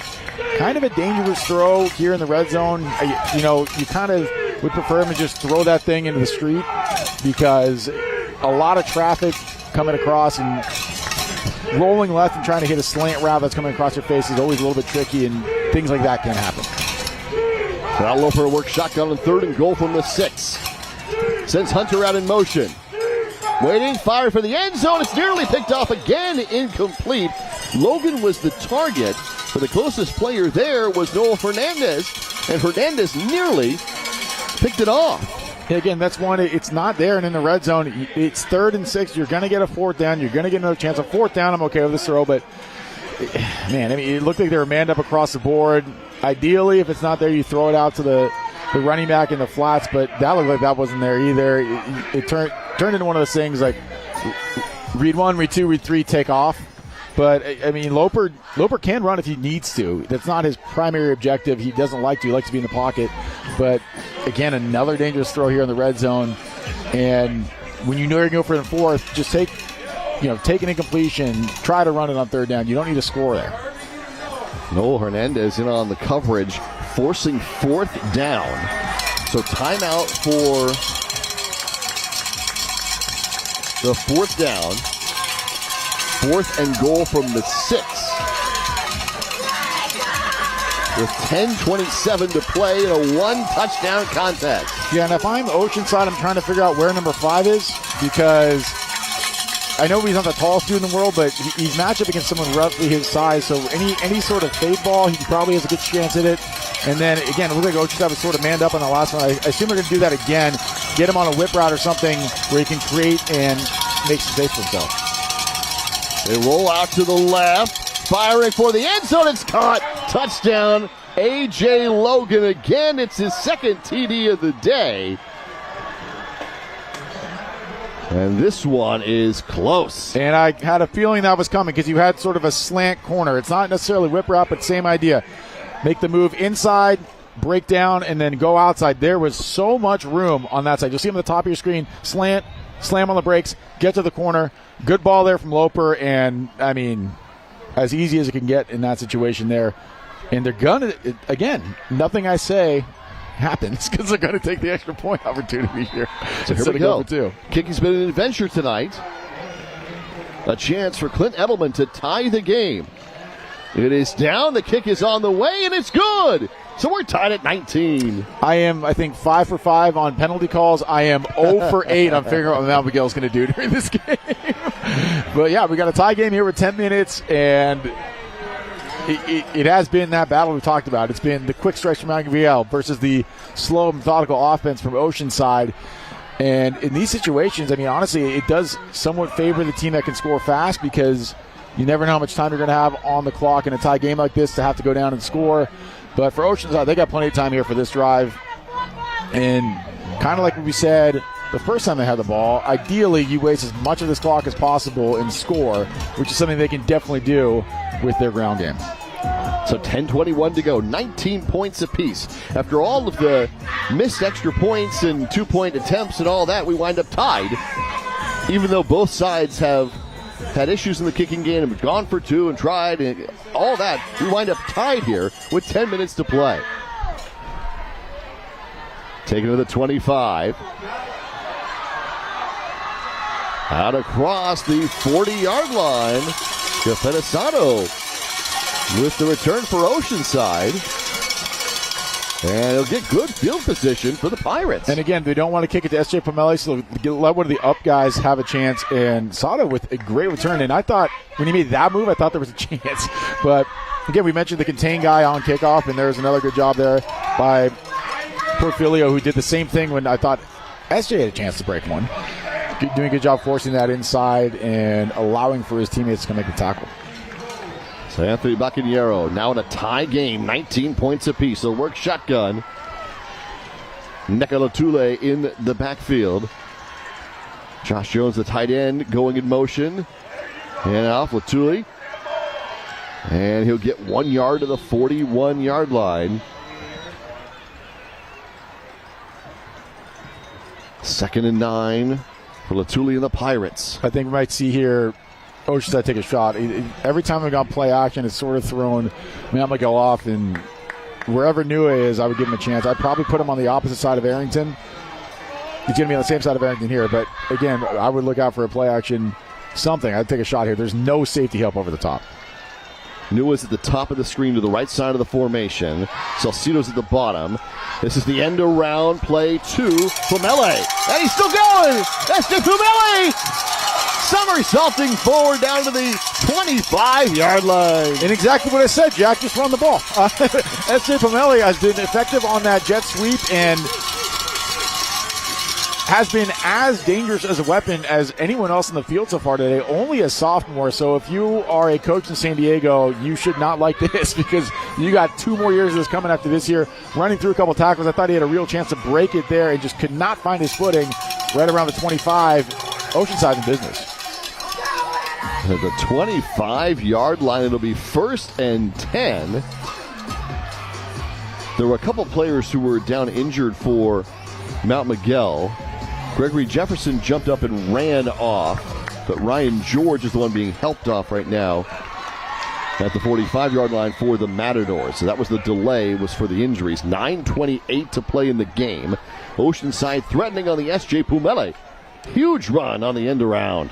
And I know that walk right there, Jack. That's the I have just cramped, and now I got to get off the field because he's trying to not move that calf. So hopefully it is just a cramp, and we'll see him in a little bit. But yeah, I mean, everyone should be cramping right now because this game has been a lot, and it's taken a long time too. I mean, we've been out here for a while, and every single play has been 100% max go because this game has been so tight all the way through.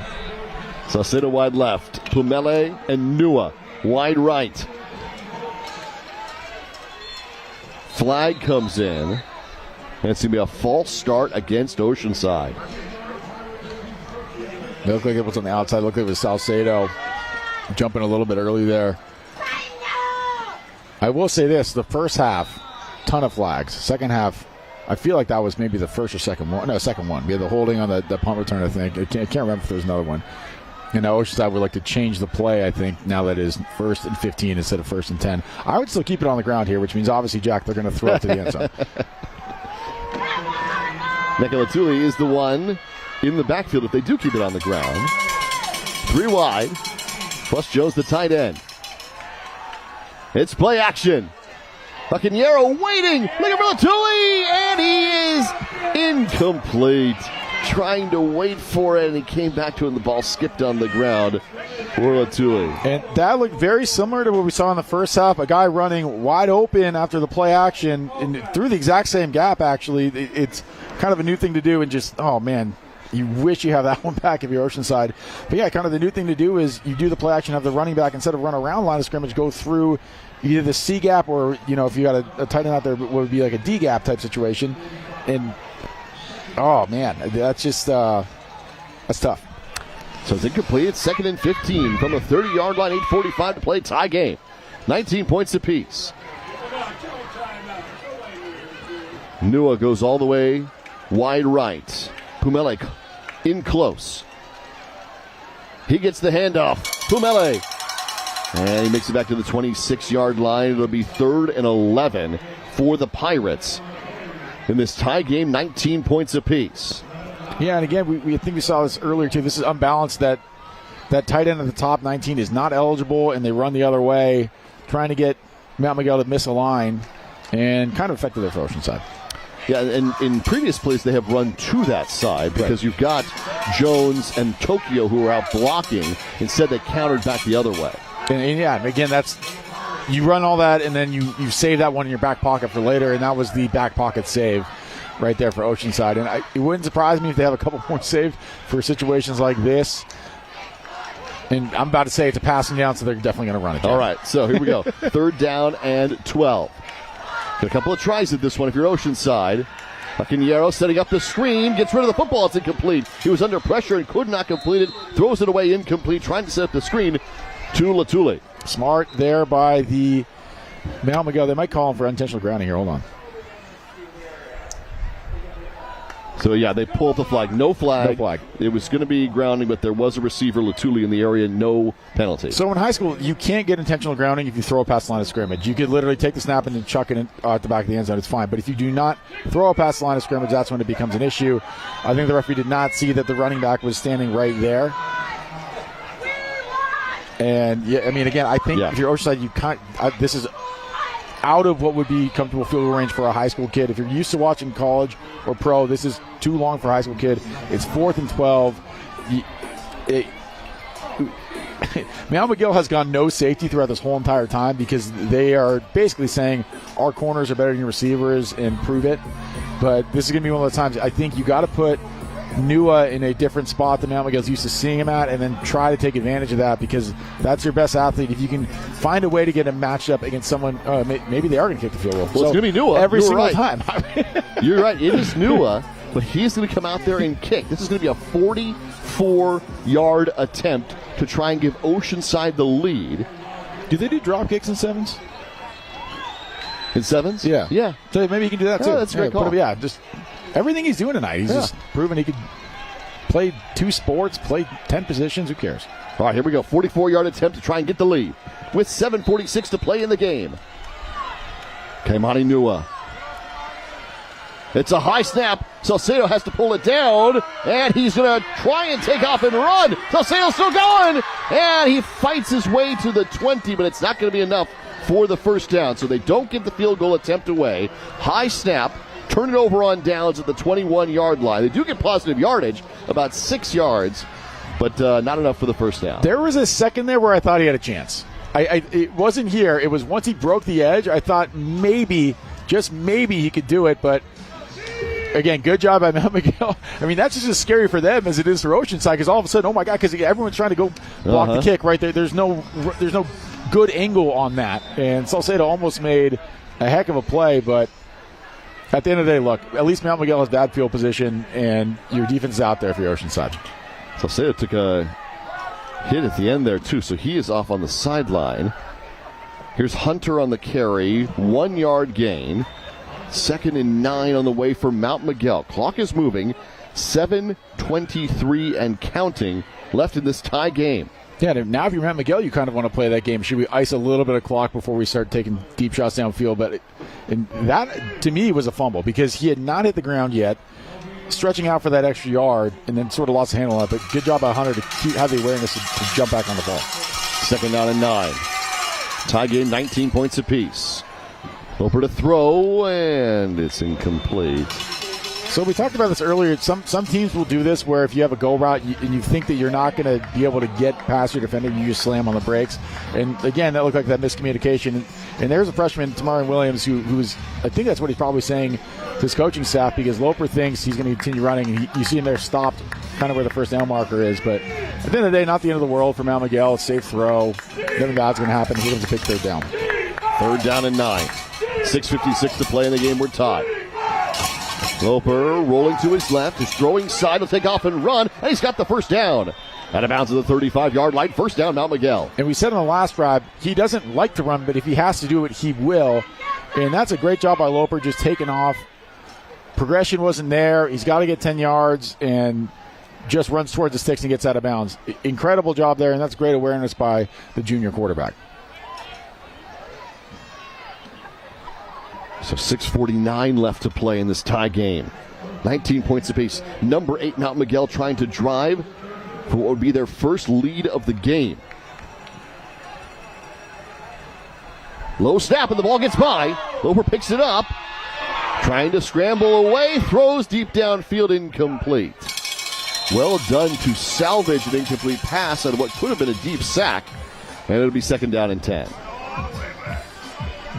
Was there a flag on the field? It looked like it might have been holding down there in the backfield. Let's see. Oh, yeah.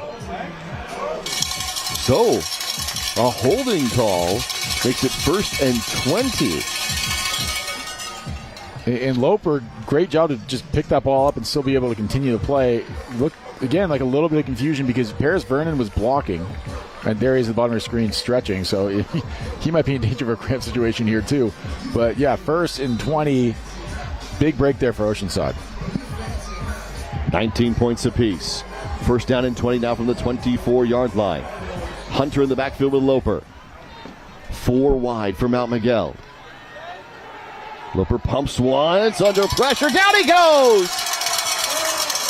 Taken down in the backfield. How they see Amalu.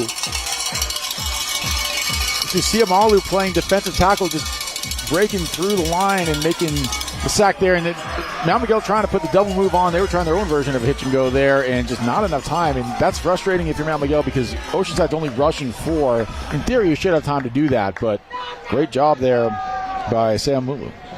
So here we go on 2nd down and very long. Handoff to Hunter, who has room to work with. Hunter, plenty of room. Out across the 40 toward midfield. Wow. All the way out to the 50-yard line. Looked like a nice little draw there. And again, I think Mount Miguel only wanted to get like half of it back at that point, and they got double. 35-yard run for Hunter. And it's a 1st down for Mount Miguel. Now a penalty flag is going to be a procedure penalty on the Matadors. Yeah, anytime you go fast like that, you're in danger of that happening. And now we get to see the replay, which is good for us. But little draw there, and I mean, again, this went way better than I'm sure Mount Miguel expected. I'm sure they're like, well, if we can get 10 or something here, make this manageable. But Hunter had other thoughts. There was a snap infraction that was the 5-yard penalty. So that's 1st and 15 on the 45-yard line. 5 minutes, 35 seconds left to play. We're still tied. And that happens too in those situations because once the center puts his hand on the ball, he can't take it off. So if he gets a little jittery, you get the snap infraction. Oh, and the snap is bobbled again. Loper trying to run away, and he will get back to the line of scrimmage, the original one. So it's a 5-yard gain. It'll be 2nd down and 10 for Mount Miguel. Yeah, snap looked fine on that. It's just Loper just kind of took his eyes off of it and dropped it, did what he could with that. And that's when Loper, you got to tell the center, hey, that was on me. That was right where it was supposed to be, because when normally it was bad snap, you tell the center where it was wrong so they can adjust or figure out what they did wrong, right? On that one, you got to make sure he knows, just keep doing that again. Don't adjust anything. Logan Vernon and Arrington are all wide right. They go to the other side. It's incomplete. Trying to find the freshman to Marion Williams. It's going to be 3rd down now. It looked like it was tipped there. We'll see on the replay who got a piece of it. Now, good job just getting the hands up there on the edge. And, you know, Mount Miguel's kind of shown throughout the night, if you're going to give us those 5 yards, we'll take it, especially on a 2nd down to make that 3rd down easier. Another situation, they're definitely going to go for the 4th down, so you don't need to get all 10 here. You can get half of it now and half of it later. So we'll see what Mount Miguel chooses to do. 3rd and 10 for the moment from midfield. Loper waiting. Pass is complete. Down inside the 20. It's still going. Inside the 10. Touchdown, Mount Miguel. It's A.J. Logan for the 3rd time tonight. And we will see a lot of him doing that in what will be the Pac-12. Jack, when he's at Boise State, that is not a guy you want with the ball in your hands if you're Oceanside, not a guy you want open if you're Oceanside. But then again, you don't want any of these dudes open because all these receivers, you take a look at all of them right there. I mean, that is, you know, that stereotypical picture of like all those Alabama receivers walking out of the tunnel. That's basically the high school equivalent right there. All those dudes are going to play in college. All of them are going to play D1. And here's A.J. Logan, sort of the leader of the wide receiver core, breaking some tackles after the catch and scoring. And we got penalty flags on the attempt. So it'll be a procedure call against Mount Miguel. This is their first lead of the night, 25-19. It's the right time to take a lead. Generally, at the end of the game, it's a good time. 4:37 to play, first lead of the night. That's my astute observation. I like that. So Edelman will try this from a bit further back. It's the equivalent of a 25-yard field goal attempt. Low snap, and it's going to be blocked, taken down. So no good on the try. 25-19, it's a 6-point lead for Mount Miguel. And it's been an adventure on those extra points. And part of me was thinking, too, after they got that penalty, maybe that's too far and maybe have to go for 2 here. And I you know, it is a big deal that that's 6 points. So I know Oceanside has had their own struggles with field goals and PATs, but now you're giving them a chance to score and take a lead with a PAT. And take a look at this touchdown one more time. A.J. Logan catching on the post route. And then this is the most dangerous part. If you're a defense, A.J. Logan with the ball in the open field makes about 4 guys miss. And, you know, kind of the hallmark of is a guy good enough to play in college? For me, it's always how easy does he make it look? And A.J. Logan made it look really easy there. And then, again, another struggle there for Mount Miguel to get a kick off. And there's our guy, Edelman. He's had a day out there. Well, the one where he actually got to take a swing at it, he made it. I know. It hasn't been his fault. So, 4:37 to go. It's a 6-point game.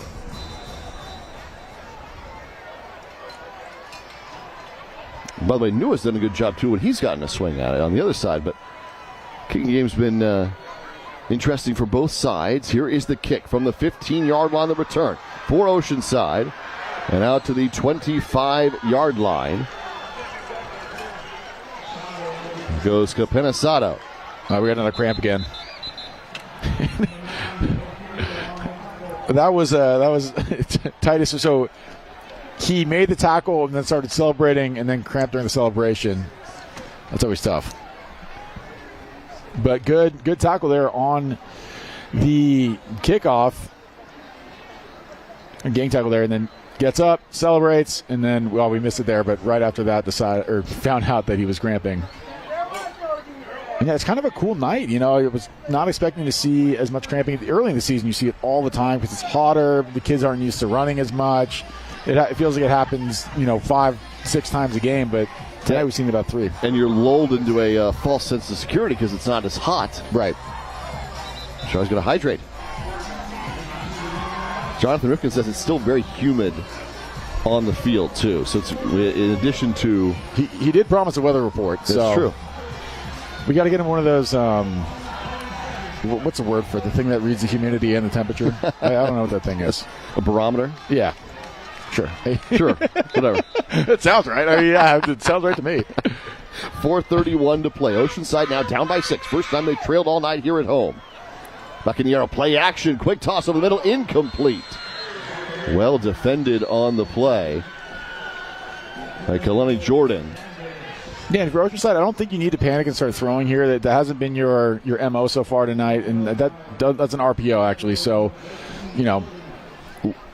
quarterback liked what he saw on the slant there with linebackers coming in.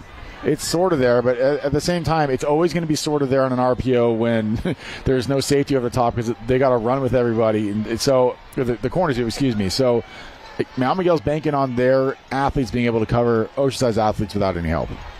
Hernandez, the intended target last time around. It's 2nd down and 10. As Bacanero rolls out to his right. He's throwing side, fires away downfield, incomplete, and there are penalty flags. So there's a flag in the secondary. There is a flag on the near side away from the play. There should be 3 because I counted 3 defensive holdings. So that would be what I think this is going to be. It was not necessarily pass interference that you saw on the screen, but it felt like all the defenders were holding the Oceanside guys. They were trying to get in their routes, and I could be wrong, but that's what it felt like to me. Yep, there you go. Only thing I've been able to do right today is call the penalties. Well, they called them both. They called them both pass interference and holding, so they will take the pass interference call. Remember, there were flags. You saw it. You saw the holding. I mean, I saw a couple of them. We'll take a look at the replay, and I don't know if you're going to be able to see. You can see the whole screen. So you're going to see it down at the bottom, and then you're going to see it again at the top, and then on the 40, you see. Yeah, I mean, there could have been 2 or 3 holdings, and they called that the pass interference, which I thought was the least egregious of all the holdings. Yeah, there were 2 holds and the interference. So dealer's choice at that point, whatever. Yeah. Well, Oceanside takes the longer of the penalties, and so now it's 1st and 10 from their own 42-yard line. 4:20 to go. Handoff. It's Pumele on the end around. S.J. Pumele taking that one out to midfield. It's a gain of 8. It'll be 2nd down. That's been their best play, especially to the short side of the field. Basically what they're doing is they want to guarantee that Mount Miguel Strong is going to call their strength away from where they're going to run the ball. So you generally can get that if you have even numbers and then you have the field side away from where you're going to run it. So they've been able to take advantage of that pretty much all night, and Pumele's been really effective on the ground. 2nd down and 2 from midfield. 25-19, Mount Miguel with their only lead of the game right now. Oceanside has led the entire way. They trail now as they get the 1st down carry. Mekalatuli taking it to the 44-yard line of the Matadors. It's a 1st down for the Pirates. Creative little wrinkle there. They had Noel Hernandez coming across him with his jet motion, but he's actually going to have the kickout block. See 25 right there, kickout block there on the defensive end, and that's asking a lot. I don't have Hernandez's height and weight on there, but my assumption would be smaller than a typical defensive end. But good job holding up his end of the bargain there on the kickout block. An injured player for Mount Miguel. Looks like Gregory Jefferson, the senior.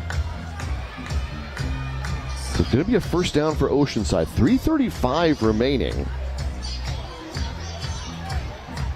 Yeah, and again, plenty of time. You don't need to get into that hurry-up 2-minute offense yet. You don't need to feel like you need to throw. You can keep the ball on the ground. And, you know, you also don't want to give Mount Miguel any time on the back end, too. So you really want to burn all 3:30 because as we've seen, as we mentioned it the whole entire game, it really only takes Mount Miguel 1 or 2 plays to score because once they get one of their playmakers with the ball in space, it's a nightmare for defenses. And we've seen A.J. Logan break a couple. Brandon Arrington can do the same thing. Paris Vernon can do the same thing. So it really is one of those things that you want it to be 0-0-0-0 when Mount Miguel gets the ball back if you do score. Jonathan Rifkin, what are you seeing down there in the final 3:35 here in this game? Yeah, Oceanside just trying to keep their guys together, saying we've played together to this moment. I know we've seen the lead slip away, but the moment can still be ours. Just got to tighten things up and play our game where we can find ourselves out of here with a victory. And by the way, my barometer right now reading 65 degrees, dew point at 61, 84% humidity, which is why you're seeing the cramping. It doesn't feel like you could get dehydrated down here, but with the 84% humidity, you have to make sure you're continuously getting oxygen to your blood flow, which means you got to stay hydrated late in the 4th quarter. Great call, Jonathan Rifkin. Thank you. 1st down carry, S.J. Pumele again. It's that same end-around play as he takes it to the 43. Jonathan, when did you get your PhD in meteorology? That was pretty good. You spend enough time around Jack Cronin, you pick up a thing or two. Yeah. I got to look up what a dew point is. That could be anything. Altimeter 299 by the way. Oh, okay. Now he's just showing off. Yeah. He's just saying words at this point. 2nd down and 8 for Oceanside.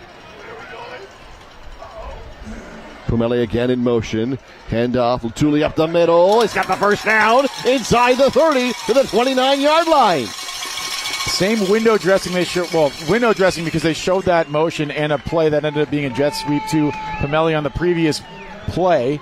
So now what do? You counter it with, here's the window dressing, but now we're coming back the opposite direction. And great job by the Oceanside line and tight ends making a hole. 1st and 10 from the 29-yard line. 2:28 to play, and Mount Miguel will call timeout. Good timeout there for a couple of reasons. One, give everyone a break because, as Jonathan said, the dew point's 61 and our barometer said whatever. So get these guys some water. But also, you do kind of want to save some time on the back end. Potentially, you don't want Oceanside to have the opportunity to milk it all down and then be stuck with nothing left out there. And if you're Mount Miguel, and if the same guys that were on the field are going to stay on the field, obviously anything can happen every timeout. But when I see 45 in, that is a giant sign that they're probably going to keep the ball on the ground, because goalie's been a very effective blocker, and the two hardest hitters on defense, goalie and Tokyo, in playing tight end, is scary for a defense, especially one that's tired and been worn down over the course of 4 quarters. It's going to be first down for Oceanside out of the Mount Miguel timeout. 2:26 to play. 6-point Matador lead, Pirate football. Tokyo kind of making a case that maybe he should play a little bit of offense when he gets to Washington. Yeah. Got the size and athletic ability. Play some fullback, tight end, something. Absolutely. They'll pitch it back. Patuli trying to find a hole. He does get positive yardage to the 26-yard line. Gain of 3, 2nd and 7 on the way as the clock moves under 2 minutes left to go. Yeah, running sweep at the bunch. You want Tokyo to get that kick-out block. Good job there by just keeping contained and making sure that made it harder for the running back to get through that hole that Tokyo was trying to make and forcing him back inside toward the defense. 2nd down, officially 6.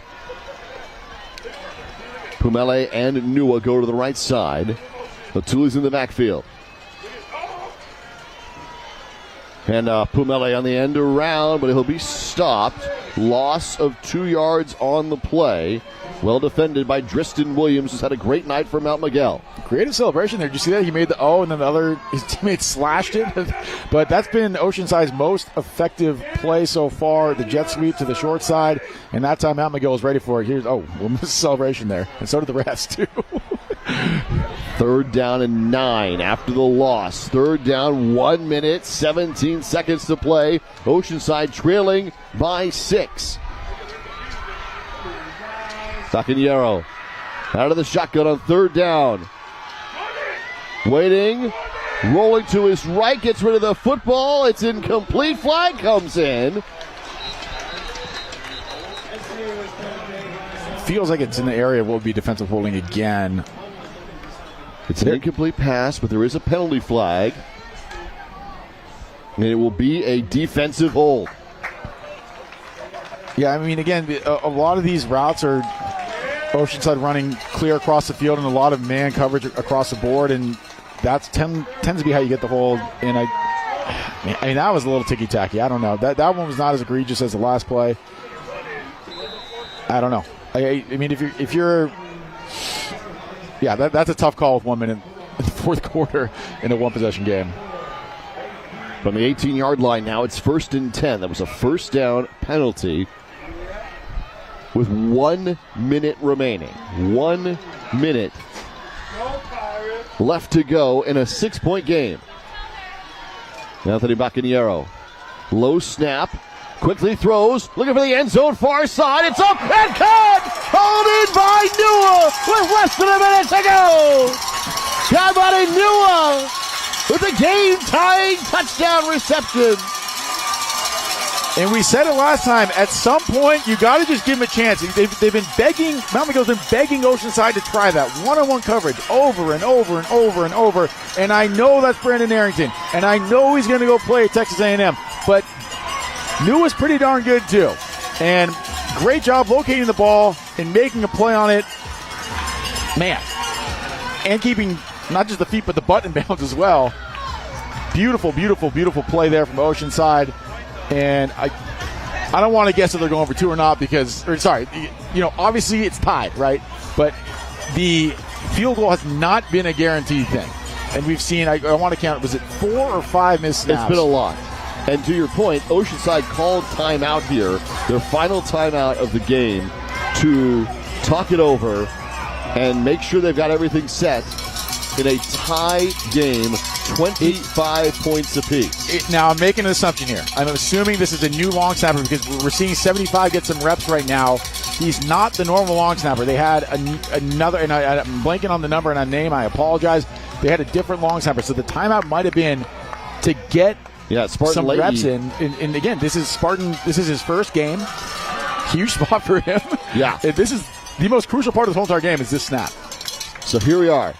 The hold for Salcedo out of the Leahy snap for Nua to try and kick the go-ahead extra point. Snap and spot kick is on the way. It's up and it is good. 26-25 Oceanside with 53 seconds left. I'll tell you what, you're looking at Nua right now. It's a special kind of kid who can make that play against one of the best players in San Diego and then go kick the extra point. And now he's going to go do the kickoff. I mean, what can't this kid do? And I've already volunteered him to play sevens this weekend, so he's got to do that now. So, man, again, Army's getting a good one. I keep saying is getting a good one, but all the kids tonight that are going to play at the next level on your television screens on Saturdays have shown you exactly why. And Nua has never come off the field. He plays offense, he plays defense, he kicks, he punts. I'm sure he fills up the Gatorade at halftime. I mean, this kid does everything. What a game for Kaimani Nua. Oceanside goes ahead by 1 point. Now, obviously, Mount Miguel has the firepower to strike quickly. So it's not over just yet. 53 seconds remaining in the game. A.J. Logan has 3 touchdown receptions in this one. And 53 seconds for Mount Miguel is nothing. 50 extra seconds they actually need. So, and again, you're going to get a situation here where they don't want to kick it deep because they're scared to kick it deep. So you're going to get good field position if you're Mount Miguel.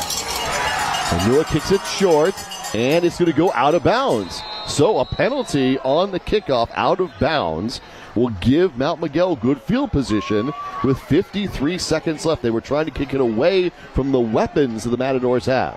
And that's going to happen. I'm surprised that's the first time it's happened so far tonight because trying to kick it short and directionally kick it, it's a lot to ask of anybody, but let alone a kid like Nua who's not necessarily a quote-unquote kicker. So short field here for Mount Miguel. And like we said, plenty of time for them. They're comfortable just throwing it all day. And man, we got a good one here. And you would be the icing on the cake if somehow they get it down close and then Mount Miguel wins on a field goal, because then it would have been the ultimate redemption for both snappers, both kickers, and both holders. Paris Vernon is wide left. A.J. Logan has 3 touchdowns, is in the slot. Those are both to the left of Jeremiah Loper. Hunter's in the backfield. Tamarian Williams, the freshman, is wide right, with Kalani Jordan in the slot to the right.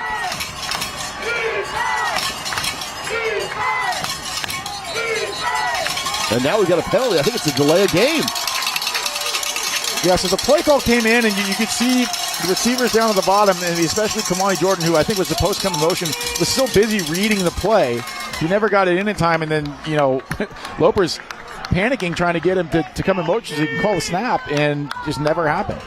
So 1st and 15 from the 30. No time has come off the clock yet. Here's Loper out of the shotgun with Hunter in the backfield, 4 wide. Mount Miguel has just taken their first lead. Now they're down by 1. Loper steps up in the pocket, and down he goes! He'll be taken down inside the 30 on the sack. Easy Tokyo and company getting into the backfield. Easy Tokyo making his presence felt not just on offense as a blocker, but obviously in his primary role as a defensive end. You see him at the top of the screen just bull rushing and getting to Loper. Big time for a sack there, because now Mount Miguel has to take their timeout. They only have 1 left with 43 seconds left. And the clock is now becoming an issue, I would say. Isaiah Tokyo getting through a double team to get the sack with 43 seconds left in the game. Man, there was no nuance to it either. That was just, I'm stronger, and I'm going to push both of you guys back into the quarterback and make the play. And,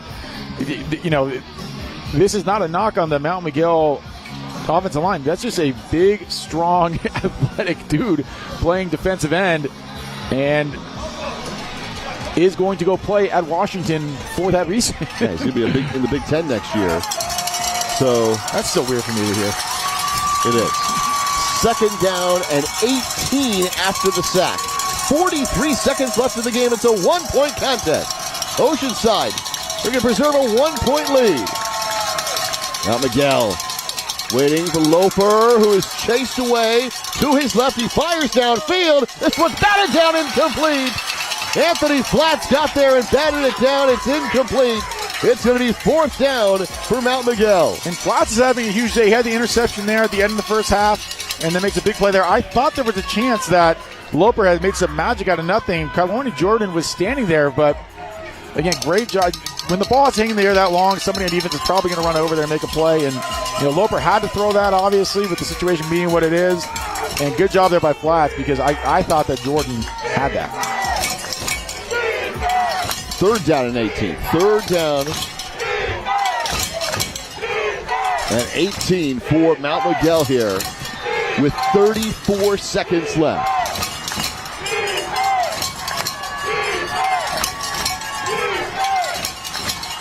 Loper throwing over the middle, incomplete. Now it's 4th down, trying to find Logan, who has the 3 touchdowns tonight. 4th down and 18 with 29 seconds left. Yeah, One final attempt to extend for the Matadors. You only really have 2 things you can do there. You can either try and get half the back and get out of bounds and make this more manageable, or try to go for it all right there. Now Miguel tries to go for it all here. And, tough throw, good coverage. But here comes the play again. So, one attempt to extend the game with 29 seconds left. Oceanside, one play to try and win it on defense.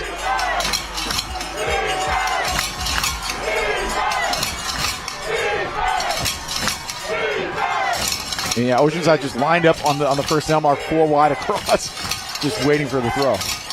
Loper going deep to the far side. Out one, batted down, incomplete.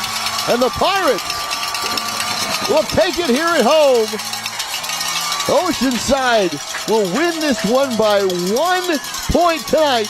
26-25 Pirates. And again, really not much you can do there. I said 4 across. I meant to say 5. I said 5 lined up across on the first down line, waiting for what was the, just long toss, basically an old school version of 3 flies up, right? Just throw it high and far and hope that your guy catches it. They threw it to the guy who's been their most reliable target, A.J. Logan, just hoping that he can get under it and make a play. But kudos to both teams. This is a great game we had here. At first, it looked like Oceanside was just going to bully their way to victory in the first half. Mount Miguel scratched and clawed and fought back, and a lot of these kids are playing both ways. Just what must have been an exhausting drag-out, knockout game, and the difference ended up being an extra point. Yeah. I mean, these 2 teams, if they play 100 times, I think it goes 50-50. What a great game. Jaden Hunter, Paris Vernon, of course, A.J. Logan with the 3 touchdowns tonight for Mount Miguel. Great contest. And for Oceanside, that offensive line controls thing. The defense comes up big. Here, Bacaniero will take a knee, and that'll do it. Easy Tokyo, Kaimani Nua, Neka Latuli, and this great Oceanside team winning in all phases tonight. They really controlled things up front. That's how it started for the Pirates. And then Nua comes up with a big plays late. Yeah, control things up front, and then, in high school football, a lot of times you just got to rely on your best guy at the end of the day. And that's what it was. Manned up across the board, and at some point they had to just hope that their guy can make a play against Mount Miguel's guy. It happened, and then he made the bonus play, the extra play, quote unquote, the extra point, which was arguably, well, it was. I mean, it was the game deciding factor, but man, what a game. Fantastic here tonight in Oceanside. Back and forth they go. Both sides with their star players stepping up. Both teams across the board with a chance to win this one tonight. It's the Oceanside Pirates at home who take the victory over number 8, Mount Miguel. Oceanside's going to be a force here the rest of this season. That'll do it for us here in the booth. For Tommy Morris, I'm Jack Cronin. We are now going to throw things down to Jonathan Rifkin as Oceanside, Jonathan, wins it by 1 here at home. Oh, a nail-biter here at Oceanside. Welcome to the post-game show here in our San Diego section. Game of the week on YurView Channel 4 and on TVX Sports Video. I'm Jonathan Rifkind, and I think that Jack and Tommy put it just right. Unanticipated. If this game was played out 100 times, 50 wins to Oceanside, 50 wins to Mount Miguel. Both teams didn't really play a particularly clean game. I have never, ever seen so many special teams blunders in my entire life in one football game. But at the end of the day, it was the Pirates, the proud tradition up here at Oceanside, reigning supreme. They played tough, they played strong, and that touchdown by Nua to secure what eventually was the victory, a special moment, as this is an Oceanside now picking up perhaps its most marquee victory at home in the Coach Pa'amele era. And it was one of those games where Oceanside came out firing on all cylinders. You could tell that Mount Miguel was maybe playing a step off of their normal game. Some tensions were flaring pretty early on, some flags, and then finally Mount Miguel settled in. They erased what was a 12-0 deficit. They were trailing 19-6 at the half, and then they come out flying 19-12, 20-19, and then 26-19 before Oceanside was able to come away with an amazing victory in the waning moments of this one in front of their home crowd. It was one of those games where I think that Oceanside felt like they needed to prove themselves because they played a gauntlet, but their one win was against a struggling Helix team, and Mount Miguel felt like they needed this win. It's a very difficult conference. They have to play Steel Canyon and Grossmont. They have to play Granite Hills in conference, and that ultimately will help dictate where they fall. But games like this matter, and here tonight, Oceanside was the ones who got the victory. It's a special evening for us all here at TVX Sports Video. It's a hard-working crew. I mean, we could not have done it without some of the amazing people who really come together every single Friday night to bring you high-quality high school football here in San Diego, as Oceanside and Mount Miguel will say their post-game words. One coach probably a little bit more congratulatory than the other. I saw a fired up Coach Patofe on the sideline here as the game was ending. And Tommy, of the few things he nailed in this broadcast, and there were quite a few, the flags, defensive holding, pass interference, those were the abundant defensive penalties against Mount Miguel. And it's uncharacteristic, a team that is built on discipline and toughness and high-quality football, and it didn't show up for the entirety of this game. And that coaching staff, I'm sure, will watch the tape, and they're going to have to clean some things up as they continue on fourth here in Week 7 and then some in the high school football season. But Oceanside, they played the toughest schedule outside of Lincoln and all of San Diego, and they are now 2-4 this season with plenty of big games on the horizon. They have Rancho Bernardo, Del Norte, and El Camino all at the end of the season. None of those are Cupcake and Poway, by the way. Their final 4 games, all 4 games can swing either way, but a win here tonight I think has proven for Oceanside that they can run with some of the best here in San Diego. And that El Camino game circled at the bottom of the schedule at the very end during rivalry week, that could really change the tone here in San Diego and North County, that has been dominated by El Camino the last 5 years, but Oceanside slowly continuing to show their teeth a little bit. A young offensive line, an amazing sophomore quarterback, and a team full of fight and grit, able to find their way to victory, 26-25. Our player of the game, who else but Kimani Nua? This kid, a punter, a kicker, a wide receiver, and a defensive specialist, and here he was with his first big grab, a slant up the middle, taking some big contact on his way down, setting his team up, and goal. Here's a little end-around jet sweep turned into a flea flicker. Unfortunately, despite this being reeled in gorgeously, it was called back to an ineligible man downfield.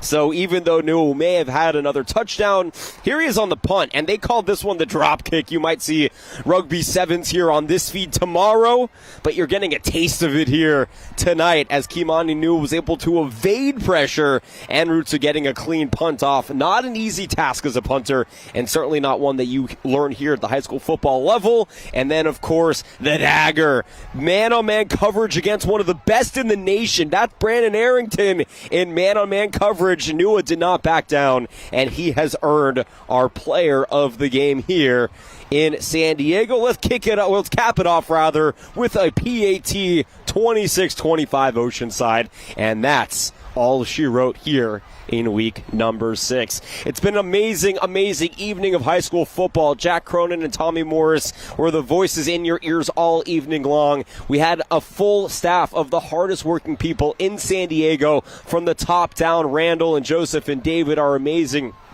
camera people. I know Daniel's somewhere in the back as well. And our man at the tippy top, Ted Bendrick, we could not do it without you. And to all of you for making us a part of your Friday evening plans.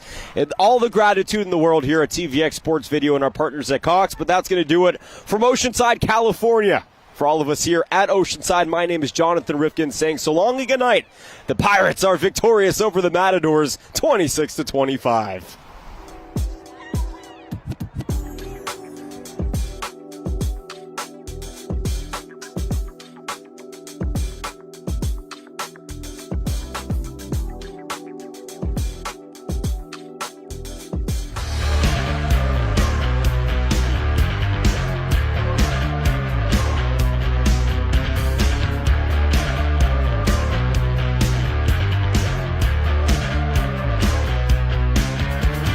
Saturday, September 27th, Rugby Sevens is back.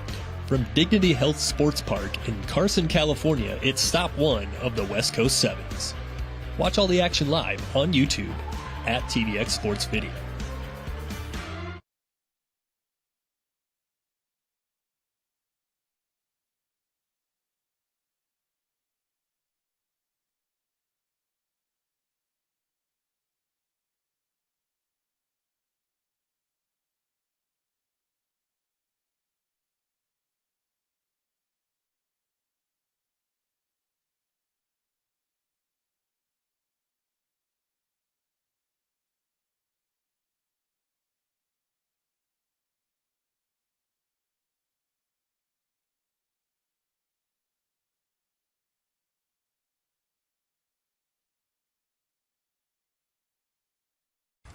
Get ready to meet some of the best high school athletes in America.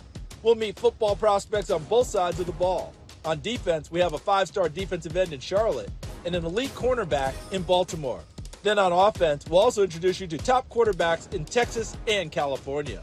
Plus, we'll tell you about a rising name in the world of swimming.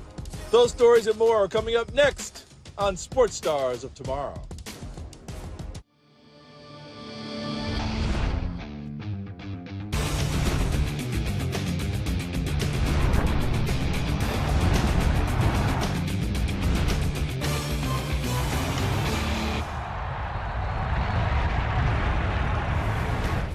Hi everyone, I'm Charles Davis and welcome to Sports Stars of Tomorrow.